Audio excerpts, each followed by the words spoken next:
I want to talk just a little bit about brakes, just a little bit.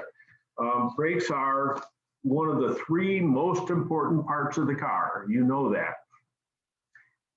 The car has to stop, steer, and the brake lights have to work. Doesn't matter if the wipers work, it doesn't matter if the headlights work, or the windshield wipers work, if it runs well, or the second gear synchro works, or the key clutch works. It's got to stop. It's got to stop, and it's got to steer. And if you're going to go on the road at all, the brake lights have to work so the guy behind you knows that you've hit the brakes. So the brakes are, to me, the most important part of the car. Forget everything else, get the brakes working first. So things that these are just overall comments, and you can weigh in with some questions later on if it happens to come up. There's a master cylinder that sits usually in the later cars after the T-types, sits above your foot. And when you press on the pedal, there's like a 7-to-1 mechanical advantage. And there's a little tiny piston, and you push fluid out of the master cylinder, and it runs through steel lines and rubber lines and goes out to the slave cylinders, or more commonly called the wheel cylinders or the calipers. All of our cars need to have the brakes adjusted, all of them, except the twin cams and deluxes and the MGC. The MGC still does. It's supposed to adjust with a handbrake. When you pull up on the handbrake, that's supposed to adjust the rear brakes. So if it's working, you still have to adjust the rear brakes by pulling up on the handbrake. The twin cams don't need that because they've got 4-wheel disc brakes, and they are by their nature self-adjusting. A squishy pedal is either some failure in adjustment or there's air in the line. But I've talked to people, I talked to somebody this past week who said, I've been bleeding my brakes for a week, and I bled, I put a gallon of brake fluid through there. It's like, dude, it's not that you don't have, there can't be any air left in the system. There can't be after you've done that. If there is, there's some mechanical problem, some fitting problem with a banjo bolt or something's loose. Gosh, you ought to be able to bleed the brakes out real fast. But sometimes it's hard when it's you and you're not used to how bad brakes feel and what different types of failures result in what kind of pedal, the touch on the pedal. If they're squishy, it's either there's air in the system or they need to be adjusted. A sinking pedal, that is, you put your foot on the pedal and just leave your foot on the pedal, usually the less pressure, and it sinks. Textbook case, faulty master cylinder, absolutely. If you think that there's a fluid loss, if you know that there's a fluid loss, and you look around on the 4 corners of the car and there's no brake fluid on the floor, then take your finger, your thumb and forefinger, and run it down the pedal. This doesn't work on a TC or TD or TF because the master cylinder's beneath the pedal, but all the other cars. Feel the pedal, and if the master cylinder has been leaking, then the pedal is coated with brake fluid. Lets you know that the master cylinder is faulty. If the car twitches when you hit the brakes, it starts to move left and then quickly straightens back out again, or starts to turn right and then straightens, starts to move and then snaps back. That's either air in the front end, front calipers. More often than not, though, it's just that the front brake hoses need to be changed. And those front brake hoses need to be changed every 10 years. That's just a rule of thumb. It's just like tires. They just inside diameters collapse, and it gets harder and harder to push fluid through the brake hose, and that's what causes one side to come on sooner than the other, because one of the hoses is a little collapsed on the inside. 2/3 of the braking is done in the front of the car. Therefore, 1/3 of the braking is done at the rear of the car, and it's really common to lose your rear brakes altogether. On an MGB, they just quit working. I mean, if they're leaking, you know there's a problem because there's brake fluid spun out on the inside of the wheel arch, or the master cylinder level is going down. More often than not, they just rust. They rust and stop working. And it's really hard to tell because you jam on the brakes and the car stops and everything. So you really don't know that the brakes aren't working unless you go out and do a real heavy duty emergency lock up 4-wheel stop. Now the brakes on MGs are great. They're great. You don't need to change this. This is me talking. You don't need to change from drum brakes to disc brakes. Disc brakes are no better. They don't make you stop it any faster. They do dissipate the heat. The function of the brakes is to turn motion into heat. Disc brakes do dissipate the heat better, but it's been a long time since I've met anyone except a race car driver who has heated up his brakes so much that he's had a problem in braking. And if you boil the brake fluid, the brakes cease working because while fluid will not compress, once you get bubbles in there from boiling, you can compress those and you don't have any brakes. It's really creepy. But that just doesn't happen to, I mean, not even an asterisk of us. So the brakes that we have are wonderful, are wonderful. If you can lock up all 4 of your wheels and go into a skid, then you don't need better brakes. You need better tires. It's possible on a T-type or an MGA to install the front cylinders upside down. It's a lot harder on an A, but you know, you can do anything. So if you do that, then the servo effect of the drum brakes is lost. And it doesn't matter if you've got a thigh the size of Samson, you cannot stop the car. Oh my gosh, it just will not stop. So that's real common on a T-type, TD, TF especially, and very unusual on an A to have those wheel cylinders mixed up. But if you do, that's the net effect. There are some brake shoes out there that we've purchased in the past that don't have a high coefficient of sliding friction, and you jump on those brakes and they just will not slow down. There are different types of brake, there are all different types of brake pads and some different types of brake shoes. Now, if you come into a stop and you're holding the steering wheel as you're driving and you're doing this someplace where there's no traffic and it's relatively safe, take your hands away from the wheel and jump on the brakes. The car should continue absolutely straight. If the steering wheel turns one way or the other, starts to pull out, and of course, once it starts to turn, you grab it. If that's happening, then there's something going on with the front brakes. On the other hand, if the car just drifts to the left or drifts to the right, that's a problem with the rear brakes. So anyway, those are just some comments about brakes. Always make sure your handbrake works. It's really, it's a handy device to have. It's not an emergency brake. You can pull up on that with your arm and pull as hard as you want, and the car might slow down. Okay, it's not an emergency brake, it's a handbrake. So when you go to park someplace and you set the handbrake, that'll hold you there.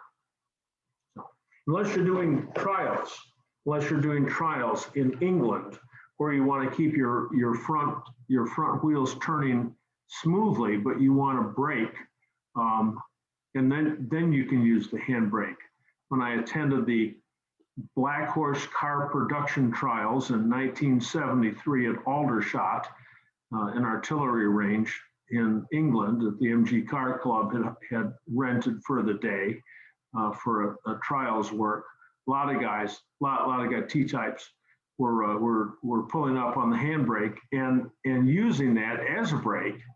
And that would keep the front brakes free, so you could continue to turn. Because once you hit the brakes and then turn the wheel, the car will go into a skid. That's just an aside. Anyway, that is the scoop, and I'm going to peel back up here on chat. We got a bunch of questions in here already. Oh my gosh. So here we're going to start. We're going to start with Andrew. Andrew's iPad 3. Andrew, you can unmute yourself if you would like, and you've asked, what was the brand of pistons that you mentioned last week? I can't remember last week. What you're building an engine? Yeah, I picked up, I've got a 67 and a 74, and I'm rebuilding. I picked up a used 72 18V engine, and I took the block and the crank into a place up in I'm in Columbus, Ohio, up in Delaware, Ohio, Okay. to have work done on it. And he's gonna call me once he gets an initial bore done to see what size pistons we need to use. And I rebuilt my 67V engine. Actually, it's kind of funny because I rebuilt that engine in the late 80s, and the guy who owns this shop up in Delaware, Mike Rush, his dad, Mark Rush, was an instructor at Columbus State Community College when I took automotive. And I said, I remember the name of the business and the Rush. And I said, did your dad Mark? He said, yeah, that was my dad. Yeah, it's so anyway, nice. It's nice to see, to pick up that continuity here. So I don't remember what brand. I know the pistons in my 67, I got them from an engine rebuilding shop here in Columbus. I know they're 30 over, but I don't remember what brand they are. And I know Moss has a couple different brands, but I was wondering which ones you said you liked. The Moss ones are just fine. The Moss ones are just fine. There are still out there. There are still original like Hepalite pistons available. I'll think of the guy's name in a minute. Oh, come on. Anyway, maybe I will. Maybe I won't. Maybe you'll have to call me tomorrow, and then the light by that time will have illuminated, and I'll remember who I'm trying to think of. But he sells pistons and bearings and stuff like that. But what's most important is the rings. That's critical. And you want cast iron rings, and there are 3 different types of rings that you can choose from. Moss provides Hastings rings, that's one of them, and Deves, Deves, and the other one is Grant, Grant. So Hastings, Deves, or Grant. And I think they all buy and sell supplies from each other, those 3 companies, but those are cast iron rings. And your engine builder I'm sure will tell you, because he knows too, but I'll tell you just in case, and that is you want about an 18,000 scap on the end of those rings. It's a whole lot more manual calls for, but the temperatures, because of the modern gasoline, the temperatures are higher and the expansion is greater now. So that's what my machine shop has instructed me to use. 18. That's the rings. That's when you push the rings down in the cylinder to measure your gap, right? Correct. Yeah. Because I'll probably do all the assembly, and I'll have him do all the machining, but I'll do all this most of the assembly myself. Yeah. So it's all possible. It's all straightforward. I do have a list of how to build the engine. 1, 2, 3, 4, 5, 6, like that. You can email me tomorrow. I'll try. I just got a note from somebody yesterday who said you were going to email this to me. And anyway, but if you send me a note, I'll do my very best to send you that engine building list. And I'll also at some point want to get a list of the cams. I know the cam. There was a shop here in Columbus back in the day, a race car shop that reground a cam for me. It was a racing cam, but he didn't know any of the specs. He borrowed the master, and that thing runs. It runs great, but it's like you've talked about. It's got a lot of top end power. You get it about halfway up, and it screams. But it's pretty choppy idle. So it just depends on how you want to run. Yes, yep. I'd be happy to provide you with both of those lists. So. Okay, cool. Okie doke. Yep. I just thinking about Eric Jones the other day or today, maybe. In his shop there, but that's been a long time ago. So, okay. By the way, Zoom I have a Zoom account. When I'm logged in, it says my name. My last name is Sloman. We've talked before. Yeah, okay.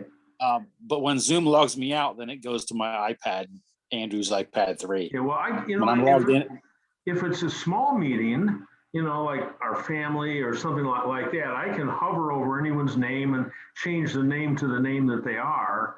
But when there's 173 people on, is not right at this moment. I got other I got other stuff to do. So anyway, okay, Andrew, thank you very much. Thank you. Okay, I'm going to mute everybody here just for a second, so everybody's muted, and then we're going to come down to Judd. And Judd has asked, Judd, you can unmute yourself. He asked, any thoughts on why my distributor would decide to self-destruct? It's a DKY 4A and a 53 TD, so that's probably a 40152 distributor. I was cruising about 3,800 RPM, weights came loose, shaft froze, gear, the gear sheared, oh my gosh, fell into the sump. Oh my gosh. Oh my gosh. Yeah, just a catastrophic failure. No, I don't know why that would have happened. Although, I make this pitch for everybody who is driving their cars to get their distributors rebuilt. Those lead weights gave way to steel weights, and the pin diameter for the pivot between the T-type, those old DKY 4As, and the distributor that replaced it, the 25Ds, it's dramatic. What a nice improvement that is. And any distributor will fit back into your T-type. You can put a 25D or a 45D back into your T-type, as long as you got a gear on the bottom, as long as you've accounted for the vertical spacing. So you don't have to have that, but you do want to have the advance curve that matches the 40152. So you can send your old distributor, what's left of the handful of bits and pieces, off to Rob Medinsky at British Vacuum Unit or Jeff Schlemmer at Advanced Distributor, and ask them to resurrect your distributor in whatever way that they possibly can. Yeah, it's on its way to Jeff Schlemmer right now. Okay. One quick follow-up. I'm sorry you don't know exactly what caused it. I don't know why you don't. I mean, you know everything else. But is that somebody was mentioning having to oil the distributor. Tell me about that, because I'm dumb. I didn't know that. There's a lot of people that are on. So. Okay, I guess I'm gonna hit mute here just for a second, because I got some background noise there. But yes, the distributors do lubricate, but the problem with the T-type distributors is that they lubricate too much. That's the common complaint. And you can take the distributor cap off because it's running kind of crummy, and find that it's swimming in oil in there. So it's not the T-type distributors usually don't have a problem. Usually don't have a problem with lack of lubrication. There's a scroll thread on them that screws oil out of them, screws it back down into the engine.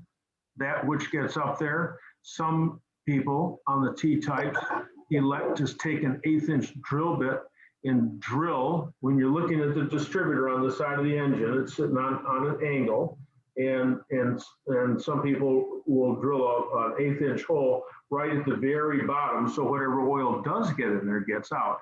But now I'm talking about this problem, which is far more common than what you proposed, perhaps, and that is that yours tightened up. And I don't. My guess is the reason the shaft wouldn't turn is because it was bent. When it comes apart at that kind of speed, it jams up. I've seen on later distributors too. I've seen the weights come out the side. There's just an aluminum housing there, and the weights don't weigh very much, but it's the force times the speed, and the speed's pretty high. So, but I can't tell you, Judd. Thanks. Okie doke. Thank you. All right, now we've got from, just a minute here, we got from Skip Grekus. 63B was purchased with Pertronics. My distributor is being refurbished by Jeff Schlemmer and gonna get points back. The previous owner covered the wires with electrical tape. So I'm wondering what goes where. You probably mean which wire goes where. I have 2 black and white wires with connectors and 1 white with a connector. You mean on the coil? Skip, can you unmute yourself? Are you talking about the? I'm unmuted. Okay. Are you talking about the wires that go to the ignition coil? Right. I know I've got the wiring diagram, and I know that you're one of them. The white with black goes to the distributor, and then another white and black goes to the coil, and the white goes to the coil as well. Is that right? Okay. Correct. The white goes on the positive post, or the post that's marked SW if you've got an original coil, and then the post that's marked minus or CB gets the wire that goes down to the distributor, which was originally white with black. Okay. So what I'm thinking is, since I have 2 white with black, one of them goes to the distributor and one of them goes to the coil. Correct. Because they're both in the same bundle. Yeah. Yep. Yes. Yes. Absolutely. That is correct. And what is the CB and SW stand for? SW is switch, and CB is contact breaker. Oh, okay. And that's all I've got. That's the old fashioned. That's the old fashioned. Do you have a tachometer? Or do you still have Yes. a rev? Oh, absolutely. Yeah. No, do you have a tach or a rev counter? Is your tach electric? No, it's the cable. Okay. So if you're being really precise here, a cable driven unit is a rev counter. Oh. And okay. Once it goes electronic, then it becomes a tachometer. So the guts for those tachs were made by Texas Instruments. Go figure. Wow. Interesting. Okay, Skip, I think we're all Thank you. Thank you. I'm gonna hit mute all again just to get everybody shut down here. And from David Stein, hello from San Diego. He's got a 79 LE and a 67B. David, how do you do? Hello. And Larry's weighed in here from Bay Street, from Bay St. Louis. Oh wait, no, Bay St. Louis, Mississippi with a 79B, where it must be a lot warmer than it was. Actually, it wasn't so bad in Michigan today, but, and hello from Saratoga, from Greenville. Everybody's weighing in with where they're from. Ned Matura, here's some questions regarding working on my 76B. Okay, so Ned sent me an email about this earlier and a video, which Ned, I apologize, I haven't looked at yet. I can blame it on my second COVID shot that I got today. I came home and laid down in bed, went to sleep for a while. So there's a high metallic screeching squeal from Ned's alternator bearings, he thinks. So if he sprays WD-40 on the shaft behind the alternator fan, it slowly lessens and stops. So this is the screeching noise. So there are a couple different reasons why an alternator might screech when it's running. And the first one, of course, is that the fan belt is loose. So a fan belt can look fine, but if it gets really shiny and the friction, the coefficient of sliding friction gets too low, then the engine will spin faster than the alternator. So when the car is off, to test to see if you've got the right amount of tension on your alternator or your generator or dynamo, attempt to rotate the alternator fan, generator fan, counterclockwise, anti-clockwise. And the engine, as you're looking at it, runs clockwise. Seen from the front, it runs clockwise. So the alternator generator are never going to slip to the right. They're never going to slip clockwise. They're never going to go faster than the engine. Isn't going to happen. They are going to try to go slower. So you want to turn the alternator fan counterclockwise, anti-clockwise. And if you can do that, the fan belt is too loose or there's too much crap on the belt. Now, noisy, some belts get noisy. They just get noisy. They screech. So you spray some WD-40, it doesn't matter what you spray on them, spray paint, spray anything on them and they'll go quiet for a while. And then that stuff wears off and they start to screech again. The solution there is to change the belt. So you can drop the alternator loose and take the belt off the front of the engine and just spin the front of the alternator. And it should, it just should spin without any restriction, just no restriction. Now there is a fan which is located, and sandwiched between the armature and the front pulley, and that fan can come loose and turn independently of the front pulley, and that'll cause a jingle. I have seen alternator pulleys fail. There are cast pulleys used on the generators and dynamos and some of the alternators, and there are stamped steel ones that are welded together. And I have seen those fracture and break.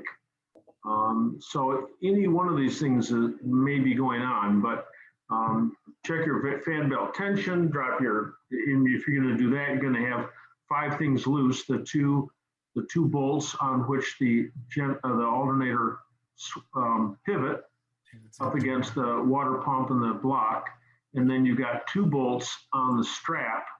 One you can loosen with a 1/2 inch socket. It's the bolt that goes into the bottom of the alternator, and then the other one which needs a 9/16 socket, which is the adjuster. You got to get all 4 of those loose.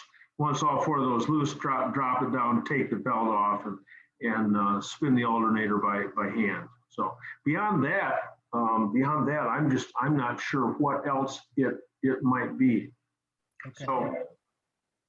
So Ned also, who's from New York, right? You can unmute yourself if you're here. Yes, I am unmuted. I'm just listening carefully. Okay.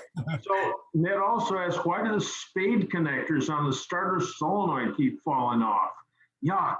And so then you got to crawl underneath there and you really can't see what you're doing and everything. So take a pair of pliers, the spade connectors are like this, and just pinch them just a little bit. And if they're a little tighter, they're going to push on with more force than they have been, and they'll stay there.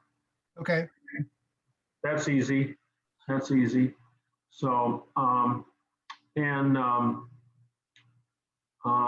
it seems like the anti-run-on valve isn't useful with a Weber downdraft.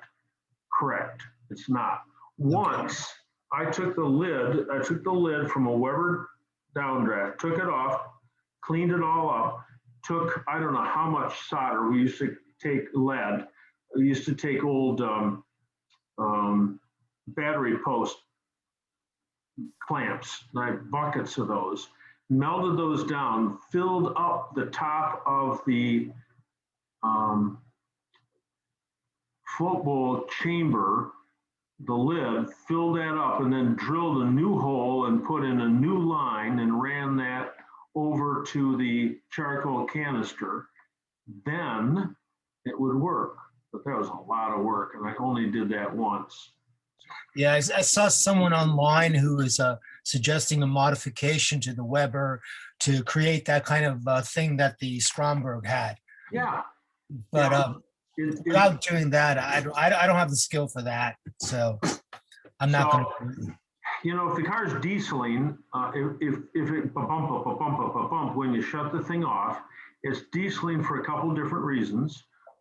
One is that the compression is too high in comparison with the octane of the gasoline that you're using.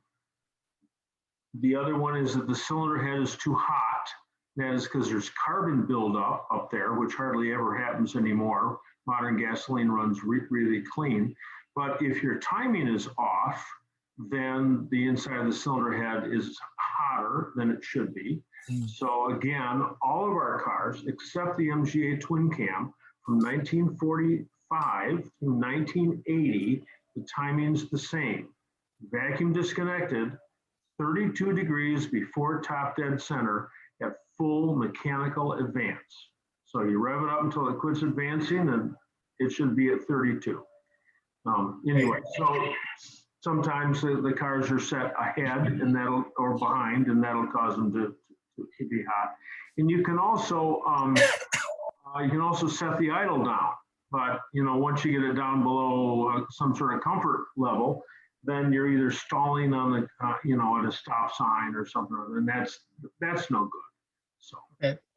So what I do on my car when it diesels, I'm prepared for it. I come down, I'm waiting, I'm waiting, I sit there for just a couple of seconds. I think I put it in second gear, turn the key off and wait for it to all but stop and then dump the clutch. It's like, well, isn't that bad on the clutch? Yeah, sure, of course it is. But it's a whole lot worse on the engine to have the whole engine in there going bump, bump, bump, bump, bump, and tearing at the motor mounts and stuff. Sounds good, John. Look it Thank up. you so much. All right, thank you, Ned. From Joseph Vins, you can unmute yourself, Joe. Joe says he just installed a rear brake kit on his 72B, and a few months back had problems with the emergency brake working correctly. I've had lots of difficulty installing the brake shoe steady pins. I understand that. That's yes. But finally got them in. Fast forward a few months and I rechecked the brakes and found that the pins from the kit were a 1/4 inch shorter than the originals, which I stupidly tossed. The first rule of working on MGs is you never throw anything away. So, it just makes you mad. So anyway, so he goes on to say that after getting the correct pins for the steady springs back there, now the brakes work okay. The e-brake works okay. It just makes you so mad that when you buy that stuff and when you're in the trade and you get a part that's incorrect, sometimes you can see it right away. I mean, just right away, you see it because you've done 100 sets of brakes. You go, well, this isn't right. So you use the old pins.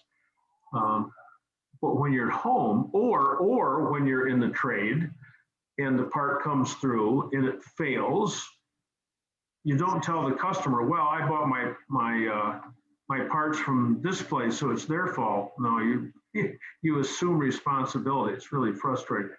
Dollars and cents. And when you're at home, you've got that double problem too, and that you really don't know what it's supposed to be. You didn't notice that in this case the pins were too short, and it takes a long time to get around to that and come up with it. So anyway, just a comment. So Joseph Vins, can you unmute yourself? Yeah, I'm unmuted now, John, and I'm in Madison, Alabama. Yeah. And where'd you if get I your could change the word from e-brake to handbrake, I would do that, but it's too late now.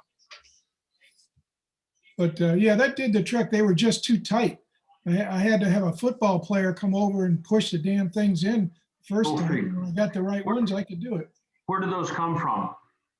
Moss. And Okay. I sent Moss a picture of an old one and a new one, and their tech guys got back and said, yeah, they got to quit sending those out. Okay. Now, I don't think they ever put anything out though.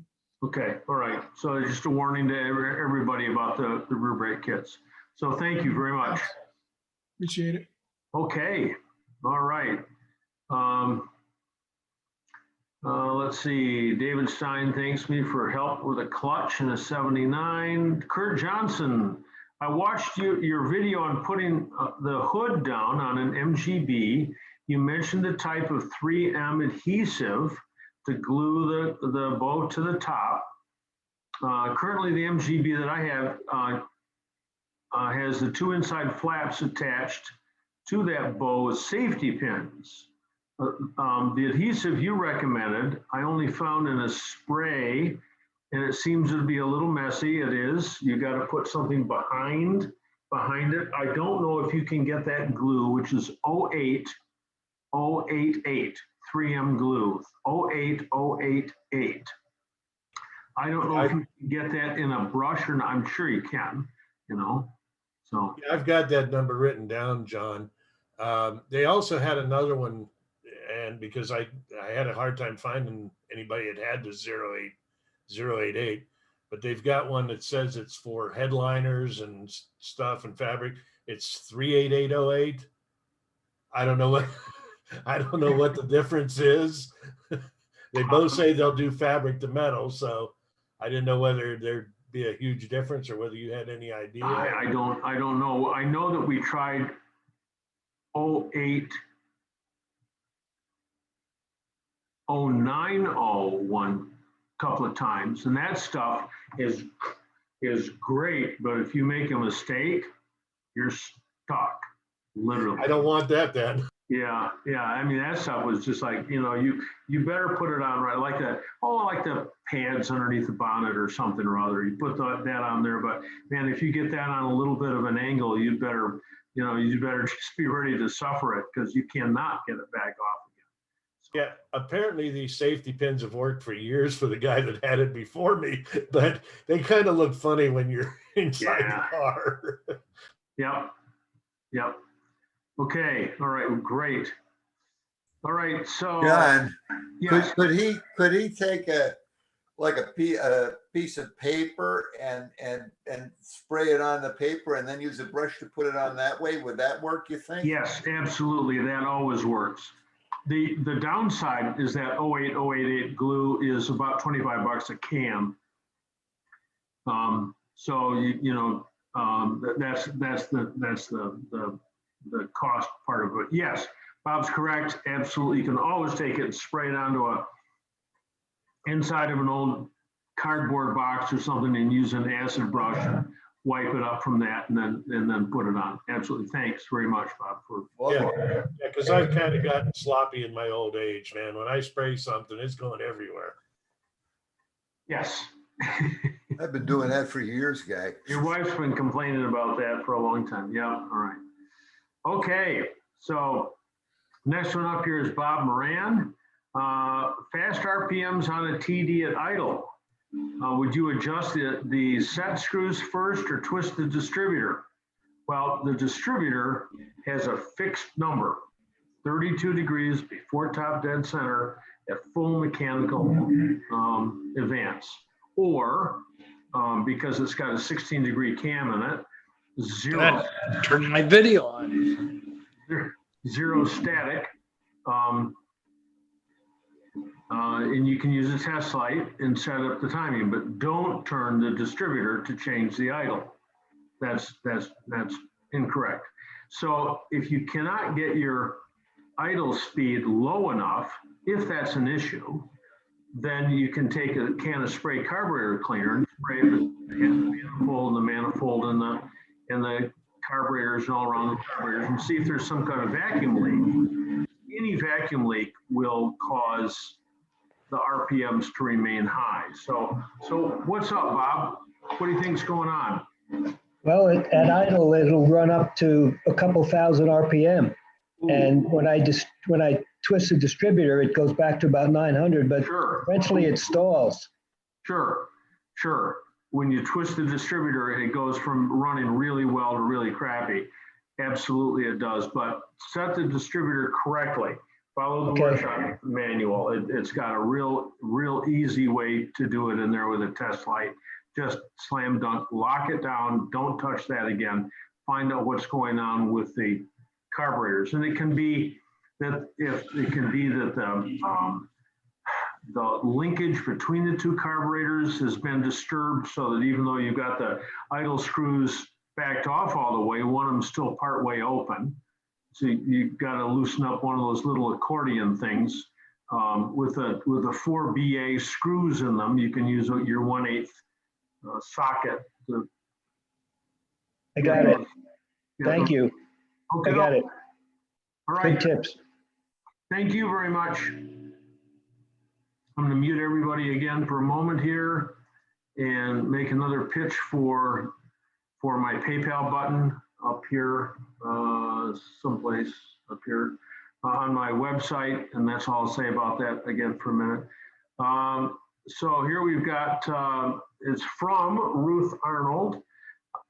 Thanks for doing the sessions. I've noticed sometimes I have to wiggle the steering wheel on my MGB more than usual.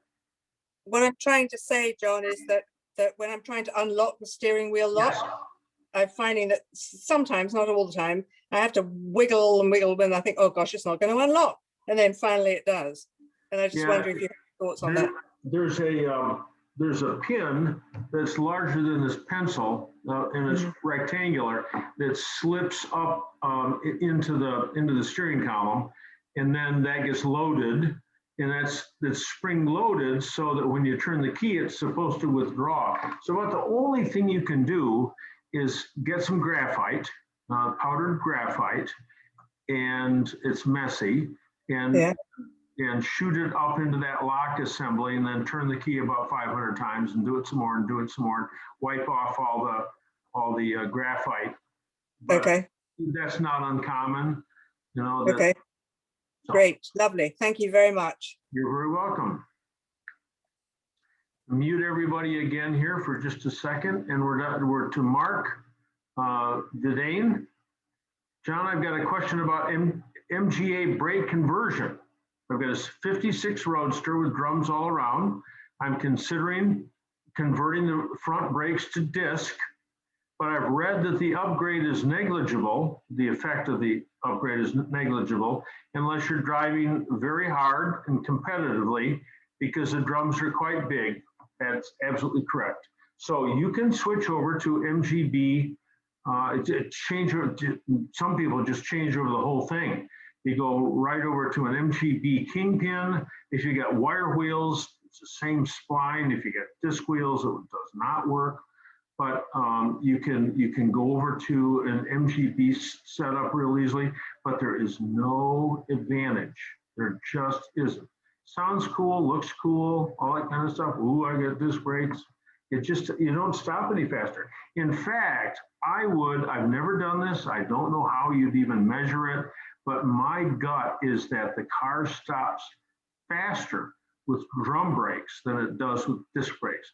Because when you operate drum brakes and you start to push the drum down at the front, the motion of the drum, push the shoe down at the front, the motion of the drum takes that and kicks it. There's a servo action that you don't have when you stall the cylinders backwards, and it doesn't work at all. But that servo action is like really powerful, and it'll really work. So I mean, it sounds cool and looks cool and all that kind of stuff, but it just isn't. If you got to change, you know, your kingpins are bent and you got a bunch of stuff going on in the front suspension, and you got wire wheels, you can make a case for it. You got a T-type, you want to switch it over to wire wheels, you can make a case for it. There's a real problem with threading the tie rod, that rod that goes from the rack and pinion out to the tie rod end. That is the hardest piece of metal in the entire car. And when you put a die on it and begin to turn it, it does not want to cut new threads. You've got to cut new threads to get the toe in tight enough. So anyway, that's just it. Mark, are you there? Yeah, okay. Thanks very much. That's great. And it's cheaper. You just saved me $1,000. At least. Yeah, okay. All right. Okay. Ben Andrews from Valpo, or down that way, with an early 3-main MGB engine with a stamped and riveted front pulley. It's not a harmonic balancer, it's a front pulley. As he's asking me, as Mr. Original, should I retain that or should I use a harmonic balancer off a later model? And have I seen the harmonic balancers on the later MGBs go bad? So in both cases, absolutely yes. Yes, you should change from the stamped steel pulley that was common from 1954, the very earliest MGAs, all the way up to the introduction of the 18GB engine. Get rid of that pulley and put on a harmonic balancer. Now, there are two different diameters of harmonic balancers used on the Bs. One runs up through 74, and the other one is 75 through 80. 75 through 80 is a lot larger in diameter. It won't work. The earlier ones, from 64 through 74, are of two varieties, and that has to do with where top dead center is marked on the pulley. In 1972, someone with a great gift, a wonderful sense of vision, decided that if they put the timing marks up at 11 o'clock, it would be easier to time the car, and you didn't have to crawl on your belly like a snake to time it. So the timing mark on the pulley is either opposite the keyway at 6 o'clock, which is the earlier style, or up at about 11 o'clock. So you want to make sure that you get the right pulley, although you can always use a hacksaw and cut a notch in the pulley where it's supposed to be, if you can figure out where that is. Have I seen modern pulleys, modern, that's the ones 40 years old, have I seen those fail? Absolutely. They come right apart, they'll spin right apart, and the outer part of it moves on the inner part, so the timing is no longer correct.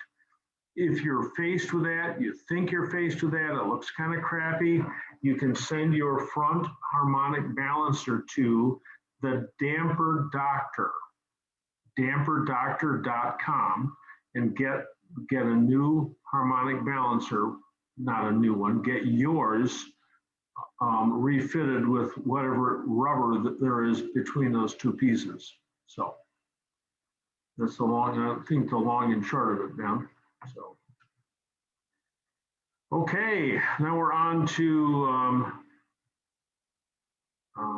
just a moment. Jim Nybert, 73B, replaced the rear brake cylinders during the cold weather, and after replacing the wheel cylinders, the brake warning switch began to leak. That's just happenstance, just happenstance. From the it started to leak from the plastic switch. I replaced the switch, but that doesn't help. There's an O-ring that you have to change on the inside of that switch. Now, that's not a proportioning valve. Some cars, I think, have proportioning valves that send a different pressure to the rear brakes than the front brakes. That's not what this unit does. This brass block located right in front of the master cylinder on the left inner fender from 1968 through 1974 on the American Federal Spec Canadian MGBs. You know, the British MGBs used single circuit brakes right up through about 1978.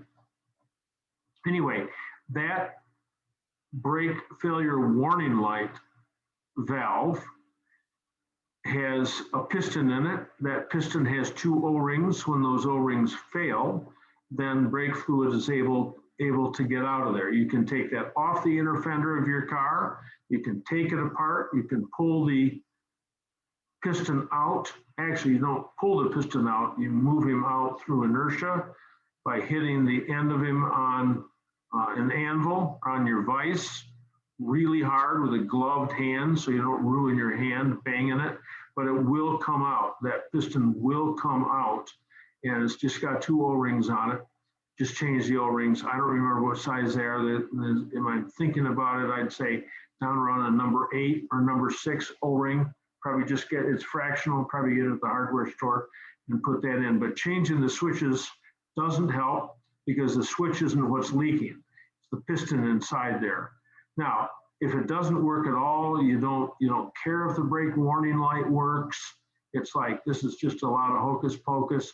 Then take a small ball bearing, say 3/16 of an inch, 1/4 of an inch, drop it in the hole that the switch went in, then get a 3/8 bolt, a short 3/8 bolt, and screw that into the fitting where the switch used to go. That will press down against the ball and seal it against the brass housing on the inside and it will no longer leak. And since that's not a proportioning valve, it isn't necessary that the piston inside it is all the way forward or all the way back. It will still continue to work okay. So you don't need that valve in the car to make the car brake correctly.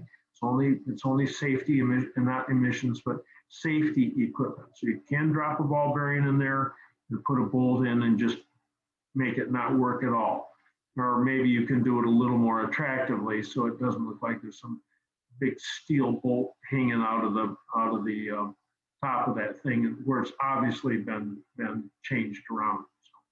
So, now does that help? Is that who am I talking to here? Oh, let me ask Jim Nyber. Do you want to unmute yourself? Yep, I'm unmuted. Yep, that helps. Okay, all right. Okie doke. And Mike Sealer, to everybody. You can unmute yourself, Mike. Where are you? Waiting for you here. Thanks, John. Yeah, where are you from? Eagle, Idaho. Okay. Just outside of Boise. All right. So Mike writes, any issues to be aware of when switching from .34 to .5? You know, what year model do you have? An MGA? Yeah, 62 MGA. All the parts have been rebuilt and sleeved and I'll have new tubes. Nothing's in the car yet, but it looks like they've been primed with 3.4. Okay, so usually with a re-sleeved master cylinder, there comes a warning, do not use .5, in that they're not worried about it failing, they're worried about it leaking. Because a re-sleeved, almost all MGA master cylinders leak with .5 in them. The single advantage to .5 fluid, the purple silicone fluid, is that it doesn't eat paint. Yeah. If your car is like, you open up the bonnet and it's perfect, and it's like people say, oh my God, when's lunch? You know, like you could eat the engine bay, then use the silicone fluid. Otherwise, if it looks crappy, just use .4. If you do use .5, then put a sponge underneath the brake master cylinder housing. Just take a sponge. If it's the color of the car or real dark towards black, you know, you can cut it with a pair of shears and just put it underneath there. You pull it out after a couple of months and you squeeze it, there's fluid in it, you know, they just squeeze it on the ground or get a funnel and squeeze it back in the master cylinder. I guess I wouldn't do that, but they just always leak. And that's my warning about the silicone fluid. There's another one too, and that is that silicone fluid causes the seals to swell just a little bit, causes the rubber seals to swell. Not all of them, maybe, not all of them all the time, maybe, but certainly some of them some of the time. There's a hole which is twice the diameter of a hair that sits immediately to the rear of the primary cup. And that hole is open to the reservoir in the master cylinder, both in the clutch and the brake. So this is where the fluid comes from when there's not enough fluid in the system, some sort of, you know, when you use up your pads or you start to wear your shoes and you get excess movement, the fluid has to come from somewhere to get into the system from the reservoir. It comes through that hole. And if for some reason the brakes start to heat up and the fluid expands, it's got to have someplace to go or else the brakes are going to come on. So it goes back up that little hole back into the reservoir. The silicone fluid can, I've seen it myself on my own cars and my customer cars, will cover up, will expand that primary cup just enough to cover up that bleed hole. Therefore, the brakes come on by themselves and your car is stopped dead. I mean, like it's the Rock of Gibraltar, it will not move until you put a 7/16 bleeder wrench on one of the front calipers and crack it open, and you get about enough fluid to cover your fingernail.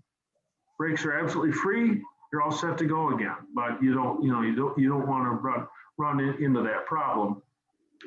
So before if you're going to use silicone, before you install the master cylinder, take the front cover off. Now the pistons will start to pop up out of there. Take some cardboard that's like the thickness of a cigarette carton. Geez, I sent some cigarettes to a friend of my late son's in Afghanistan. In Michigan, they're $70 a carton. Anyway, something about that thick, that thick, and make a new gasket.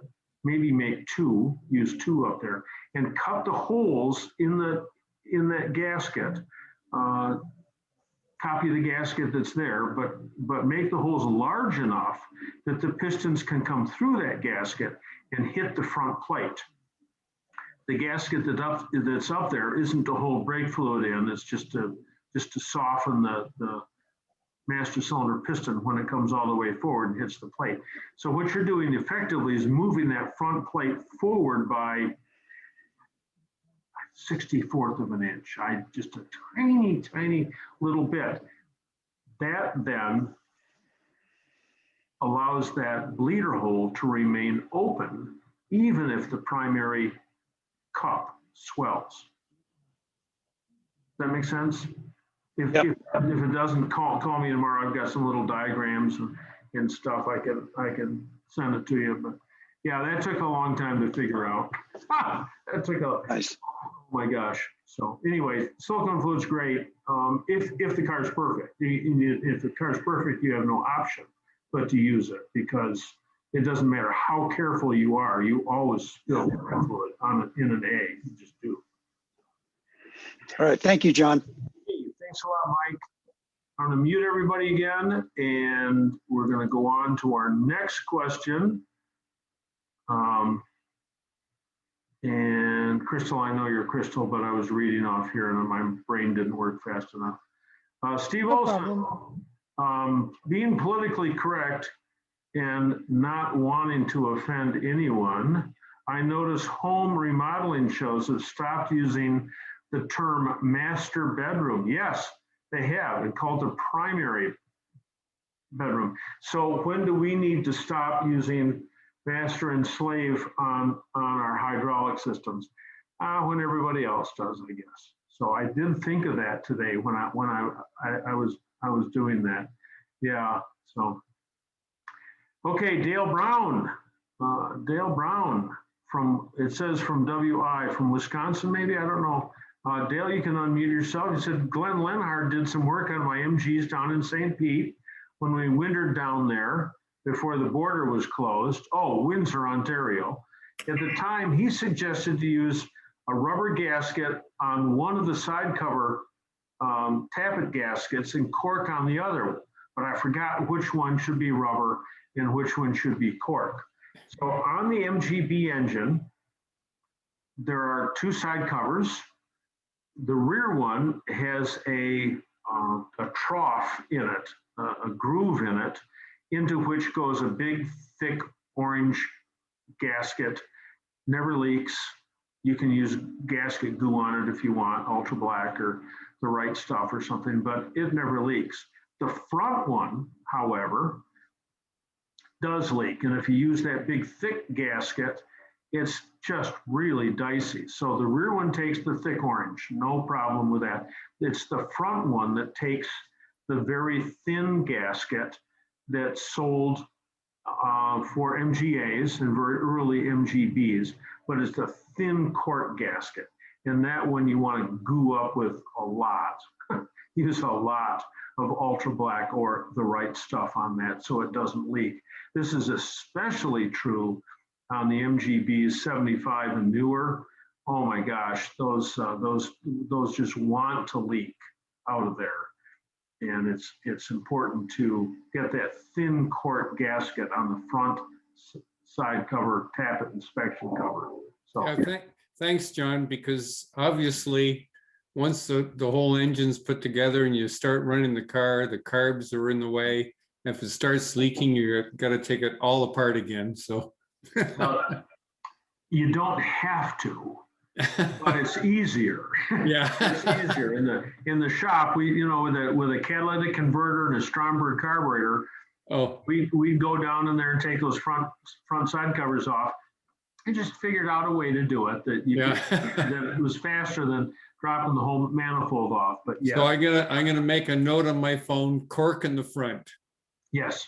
Okay, thanks very much, John. Hey, thank you. Yeah, and I'm going to be happy when the borders open. I love Yeah. to go up and visit the guys in Toronto and Thanks. quite some time ago, a long time ago, I don't know, like 30 years ago, I don't know, we did a tech session in Windsor. Art Stoishan was a dentist and he had an MGA there. Yep. And my gosh, that was a long time ago. We went to his house, looked at his MGA, and you know the MGA is the most difficult of all British cars to get smooth because there isn't one straight line. Yeah.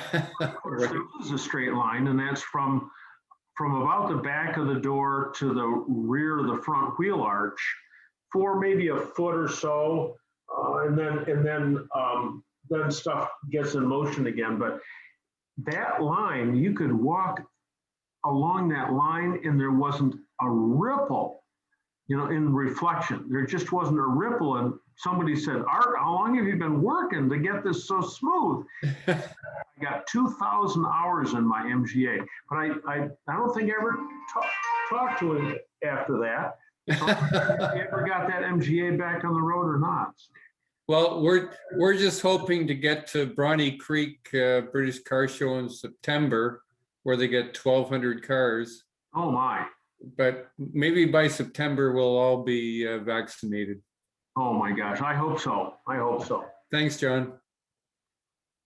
Okay, Crystal Johnson, preference on material: steel, copper, or nickel. For what material, Crystal? What? Replacing brake lines, steel brake lines, yeah, copper, okay. nickel. Yep. You know, I just like the steel. There's yet, I see steel, copper, nickel, or there's yet another one. You can go stainless. I just get steel. Steel works just fine. Steel will never go bad. Not during our lifetimes. And rarely have I seen a steel line go bad. If the tow truck comes and they put the hooks at the front of the rear axle and yank and cinch it down, doesn't matter what it is, it'll crush those lines, crush them tight. But I just go for the steel ones. Yeah, but steel will corrode. Yeah. She asked me that.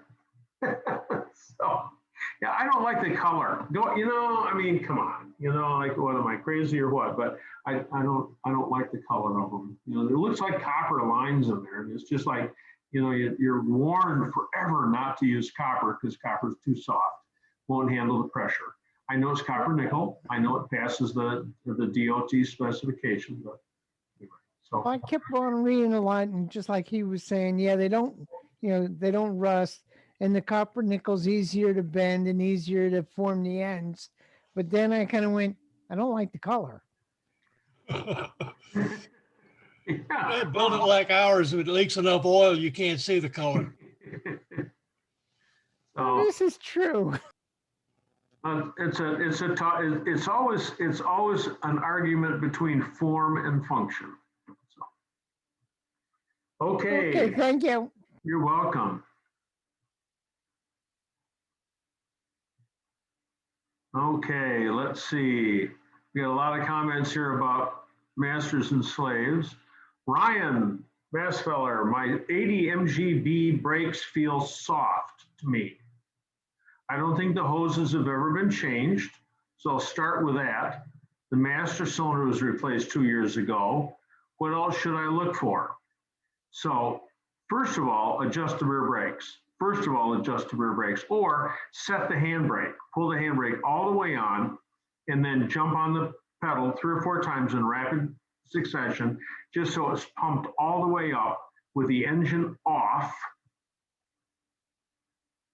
And then, like 1, 2, 3, 4, and then the 5th hit push on it real hard, and that ought to be rock solid, Brian. That's the way to find, Ryan, that's the way to find out.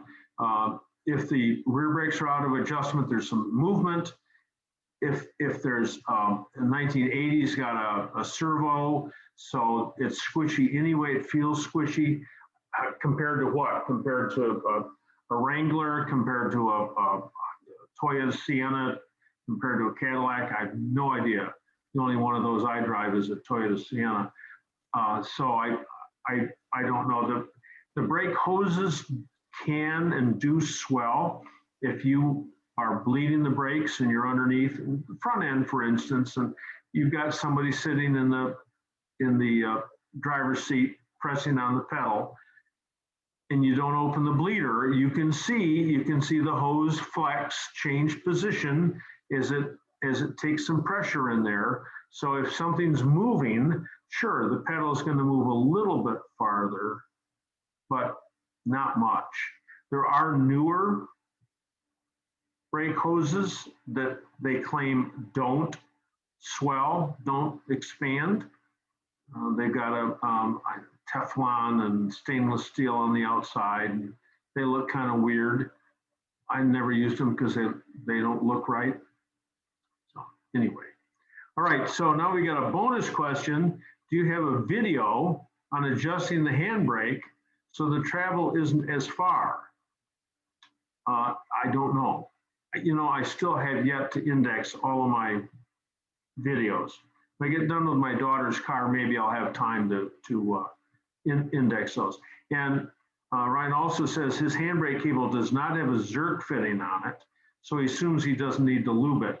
Around in '77, they changed the construction of the handbrake cable.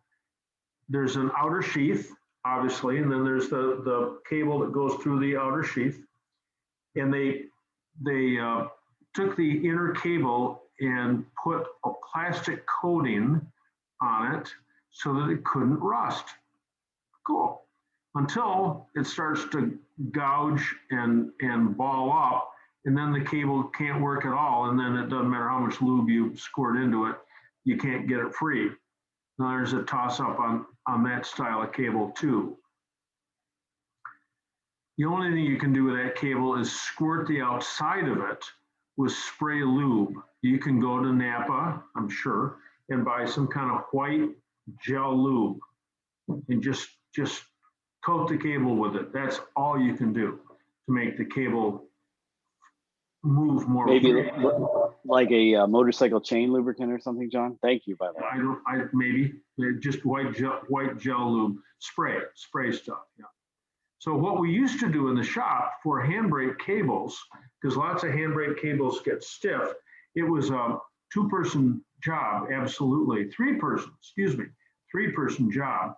Was one person's inside with his hand on the handle, one person's underneath with a grease gun. This is the 76 or earlier.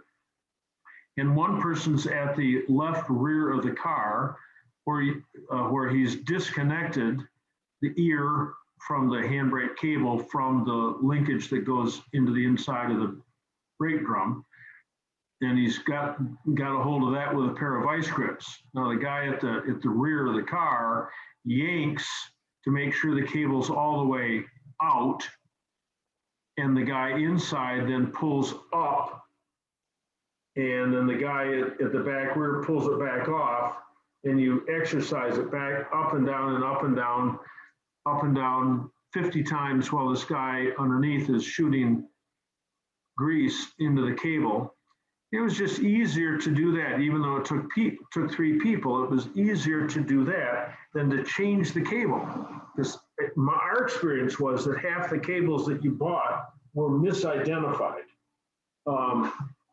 There are, I don't know, 8, 10, 12 different cables for MGBs. They're the wire wheels or disc wheels, or they're the early, a couple of mid-ranges, the late Bs. Oh my gosh, and it was really easy to get the wrong cable. Moss finally, I think, has a chart. They have a chart in their catalog, something or other, how to measure your cable and know for sure that the one you're putting on is correct. But that's what we did, was free up the existing cable. And almost always you could do it. Sometimes you had to take a hammer and a dolly and smack the cable really, really hard to get rid of some of the rust that was in there, but it would work. But yours doesn't have a zerk, so all you can do is spray it with something on the outside. Great, thanks, John. Okay, and you got palm trees behind. Oh, you don't have. I'm looking at Doug, who's got the palm trees behind him. He's on my screen, but I was thinking that was you just for an instant as I saw the palm trees here. So from Bernie to everybody, he's got a 66B. Bernie, you can unmute yourself. The 66. Yeah, yeah. I'm here Okay. from Hatfield, Pennsylvania. Okay, where's that? Where's Hatfield, PA? That's near Ambler, And that's near.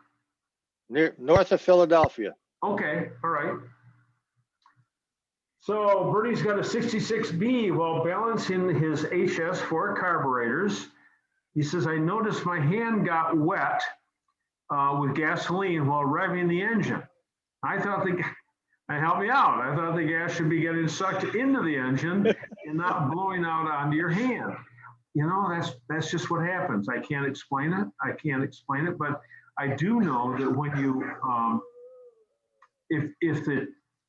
during running, if the timing is too retarded or if the carburetor is too lean, it'll spit back at you. And sometimes it'll spit back and actually carry the flame from inside the cylinder, and it'll shoot flame out of the carburetors. That's kind of cool to see. Wow. But that's just natural. Don't worry about it. That's just the way. I don't have an explanation, but I can tell you that that's what happens. Okay, I just wondering if there was something wrong with my valves or whatever, you know? No. All right, thank you. You're welcome. All right, from CHRC 1. John, I was turning over my car last summer and I think I broke the lock barrel. Is this possible? I've been trying to start by jumping the fuse under the bonnet. So CHRC, can you unmute yourself? We can talk about this. I need a year and model and Hey, can you hear me? yes, absolutely. Absolutely. So what year and model do you have? So sorry, I started writing that message and I hit return and that ended my message. So if you skip down 2 others, the message is a bit more complete, but we're talking about a 78 MGB. Yeah. Okay. So it's a 4. Spin it over and the key switch is faulty, right? And that's what you're talking about. You can't use it anymore. Well, no, it just turns all the way around. Not like 360 degrees, but it goes from the off position to the start position without any clicking, or without any. Okay. All right. So what you need, of course, is another lock assembly. And they're unbelievably inexpensive compared to what they used to be. You can order one. You got to take the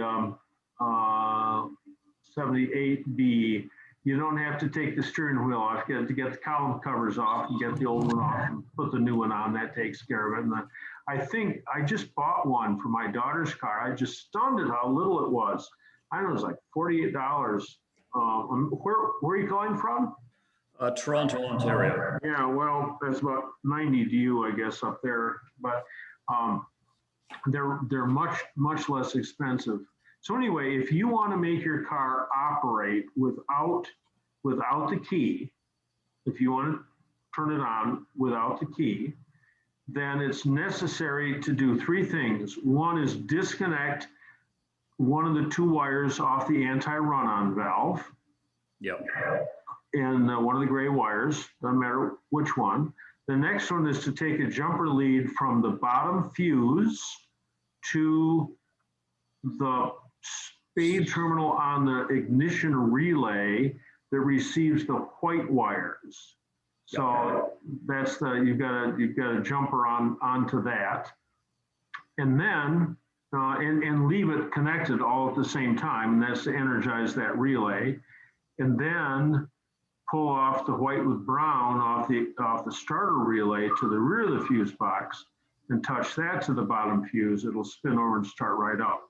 Well, as long as everything else is okay, but that's how you get the fuel pump working and the ignition working and get the car to come alive is by energizing the ignition relay. Right. But So I did watch your video on how to spin a motor over from under the bonnet, and I did exactly what you said. And we could, me and my friend, we were able to turn it over. The car just won't keep running. Right. It starts. Pardon me? It wants to start because it's got a different way to power the coil while the engine's being spun over. But as soon as you relax it, then that power disappears. So what you've got to do is energize that white wire that's coming into the ignition relay that lies just to the forward side of the fuse box. So the easier way to do that is with a piggyback terminal. So push the piggyback terminal onto the relay, put the original white wire onto it, and then from there, take a jumper wire and go from that piggyback terminal down to the bottom fuse. Okay. So now the car will come alive. Okay, so it wants to start, but it won't run. And so we thought there was a fuel problem because when we manually start it from under the bonnet, we don't hear the clicking sound from the fuel pump in the back. That's because the ignition relay isn't energized. Oh, okay. And so the you've got to make that ignition relay hot. Once you do that, then the fuel pump works, the whole car just comes alive, coil turns on, everything. Okay. The other thing is we put a bit of gas in the cylinder, like the spark plug holes, just to, because we thought the pump wasn't pumping gas in, and shouldn't that be enough to get it to? Oh yeah, oh yeah. That's probably more than enough. But you said it did want to start, but the problem is when you're spinning it over, you've got spark. But the moment you stop spinning it over, the spark ceases because of the way the electrics are done. So you've got to have that ignition relay hot. Ignition relay hot, okay. So there's 4 wires on the bottom of the ignition relay. There's a black, a brown, a white, and a white with brown. So you don't have to remember the other ones. You just have to remember the white one. So buy a piggyback terminal, Canadian Tire or something, and push that onto the spade on the bottom of the ignition relay. And then from that piggyback terminal, go from there to your bottom fuse. Make that connection. Now the whole car comes alive. The coil turns on, the fuel pump comes on, the gauges start to work, turn signals will work, everything will work. Okay. So I have actually sent my car into storage at a mechanic who is going to take a look at it for me. To give him a head start, what should I tell him that he would understand? My phone number, and have him call me directly, and I can tell him what to do. In the meantime, order up a new key switch, because that's just the rest of it. Sorry, order up a few. No, a new key switch. Key switch, yes. The whole key assembly. I mean, really, for my daughter's car, it was, I don't know, it was $48 or $60 or something. Yeah, no, we've got a place in Ontario called Peninsula Imports, and they've got pretty much everything you need. So I would need the key, the barrel, the lock. Is there anything else? No, just that. The whole works. And again, if your guy wants a clue on how to install that, have him call me. My number's on my website, and I'm more than happy to pass along that information. Wow, you're awesome. Thank you. Are you a member of the Toronto Club? So this car hasn't been running for some time and I let my membership lapse. But as soon as I get it back on, I would be. Okay. You actually looked at my car once up in Toronto. Oh my, okay. I don't remember, of course, but. Yeah, well, Yeah, they all look the same. Okay, all right. Well, I look forward to seeing you again. I usually go up to Toronto once every other year at least. For a tech seminar or something or other. Have a good time up there. Yeah, do another tech session up in Toronto. And like the previous caller had said, the Bronte Creek meetup is pretty fun. It's not a bad little meetup. Very, very cool. Okay. Right. Well, hey, thank you very much. Thank you, sir. All right. So my next question up is from Ron DeYoung. Hi, I'm the Dutch guy in Pittsburgh. Hey, Ron, how you doing? Mike Green. Mike Green, hi, John. Mike from Baltimore. I've got a 76 MGB, British Racing Grade. And on most drives around 30 or 40 miles an hour on level roads, I occasionally experience the tachometer, the revs going to zero. The engine stops firing. I restart it and it just picks up again, just like it never quit. I have a Weber, which replaced the SU some years ago, and I can't find the fault. Well, when the tachometer goes to zero, 76B, when the tach goes to zero, that means that you've lost the electrics on the primary side of the coil. So chances are that you've lost more than just the power to the coil and the tach. I wonder, Mike Green, do you have electronic ignition? Can you unmute yourself? Are you here? We got 148 people on right now. Can you hear me? Yes. Thank you, John. I asked you this question some time ago, and last time we talked, it was about a year ago. I did the work you suggested and checked all the terminals, all the neutrals, replaced wires that looked a bit dodgy, the connections, and I thought I'd got it licked. But whenever I hit the gas pretty hard on a hill and then level out, you just froze for a second, but I'll wait for you to unfreeze here. Okay. So do you have electronic ignition or do you have points? Can you hear me now? Yes. No. Do you have electronic ignition or points? Can you hear me now? Yes, Okay. I can hear you now. So sometimes there's a few hills on the road and I give it the gas and take it up to 45 and then level off again and boom, just drops off. So I went through all the circuits and run the trunk all the way down the hood, disconnected a lot of stuff, replaced a lot of the units, the wiring, taped them up, marked them. Oh, you just froze again. Oh, can you hear me now? Yep, you're back again. How about now? Yes, I can hear you now. I got it turned. You're turned off now. It's me. It's the operator. Let's see if I get it. Is that working? Anyway, do you have points or do you have electronic ignition? Points. When was the last time someone was inside your distributor and worked with that? A long time. A long time. There are bizarre situations, not unheard of, but bizarre situations where using the vacuum advance, that causes a plate, and the plate's got the points on it, and the plate rotates inside there to change the timing. And once in a blue moon, there is a broken wire, or a wire that is just making connection just because it happens to. But when you do some acceleration or deceleration, the connection breaks, and then the car kills. So, I'm just grasping at straws here, but maybe it's inside the distributor. But the tachometer fails instantly at the moment the car kills. Is that what happens? Yeah. Then it's electrical.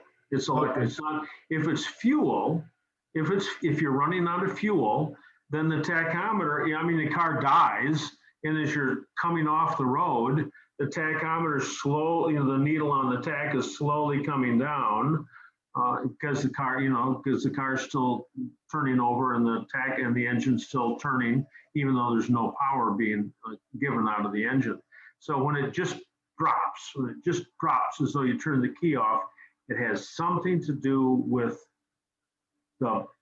either the whole electrical system, but the fact that it starts right back up again.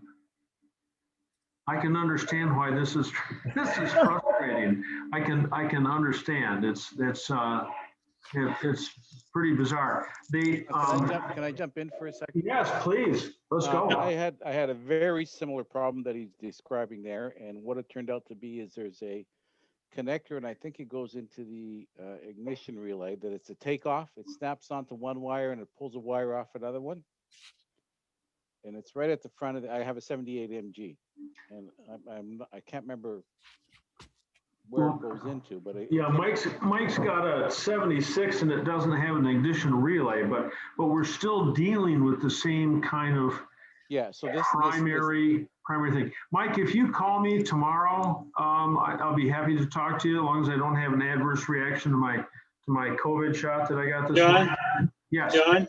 Yeah, Paul. John, this is it's Paul. I've got an MGC, and 2 years ago, I had almost the exact problem that Mike is describing. I'd be going along, tach would go to zero, the car would stop, pull over to the side of the road, start it up, and it would start, and I'd keep going. And for a long time, I'd be concerned about the fact that it might leave me stranded. Well, one day it did leave me stranded. I had to have it flatbed at home. It wouldn't restart. And what I ended up doing is replace the points, replace the capacitor, replace the rotor, and I haven't had a problem since. Thank you. So Mike, good luck. I hope it works for you.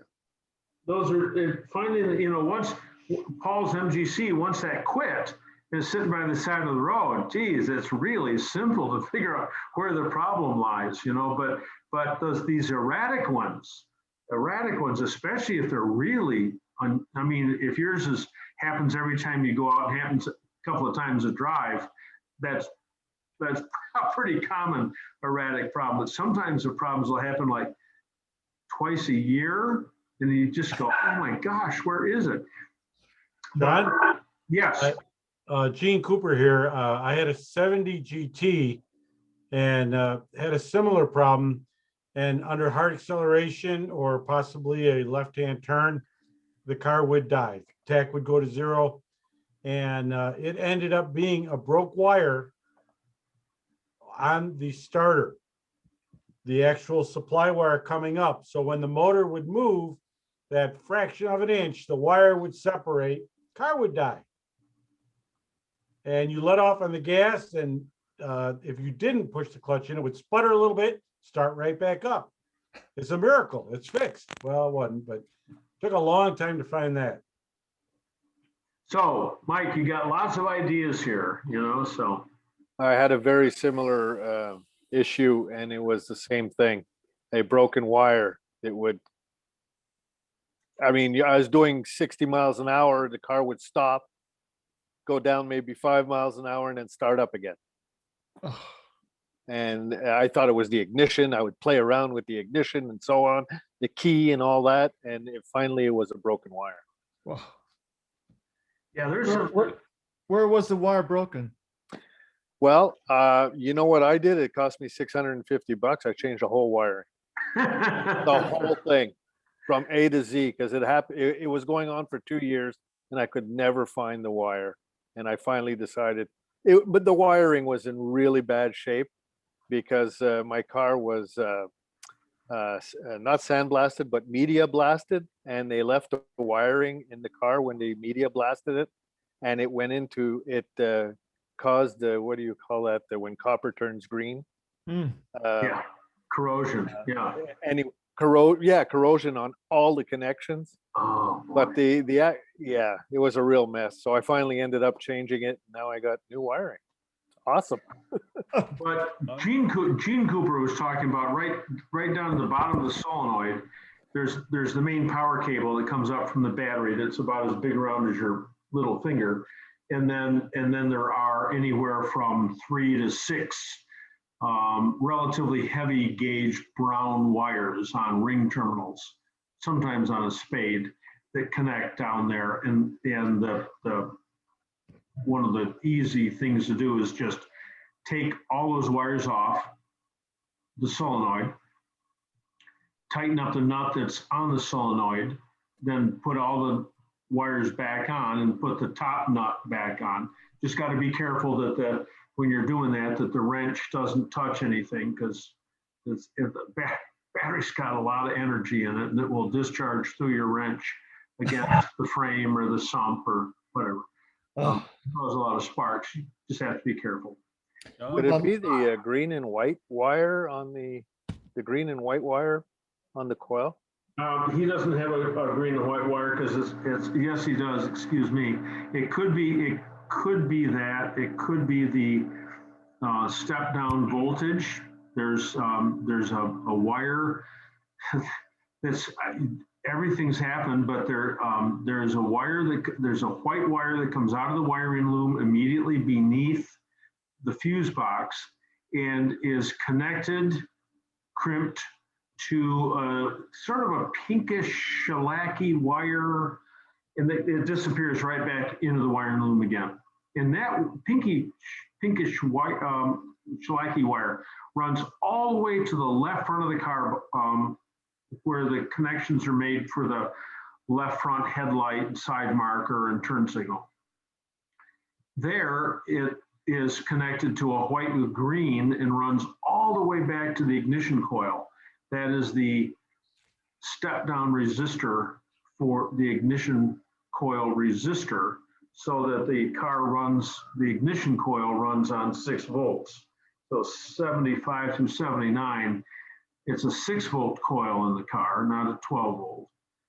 Except right when you turn the key over to start, then you get full battery voltage at the coil. This is all emissions, all stuff. It takes a while to explain it, easier to explain it with a diagram behind me. But anyway, yeah, there's just lots of possibilities. But that white with green is located up in front as you're facing their car on the right-hand side. It's on the left-hand side of the car. You can see it in there. You can wiggle it, just make sure it's clean.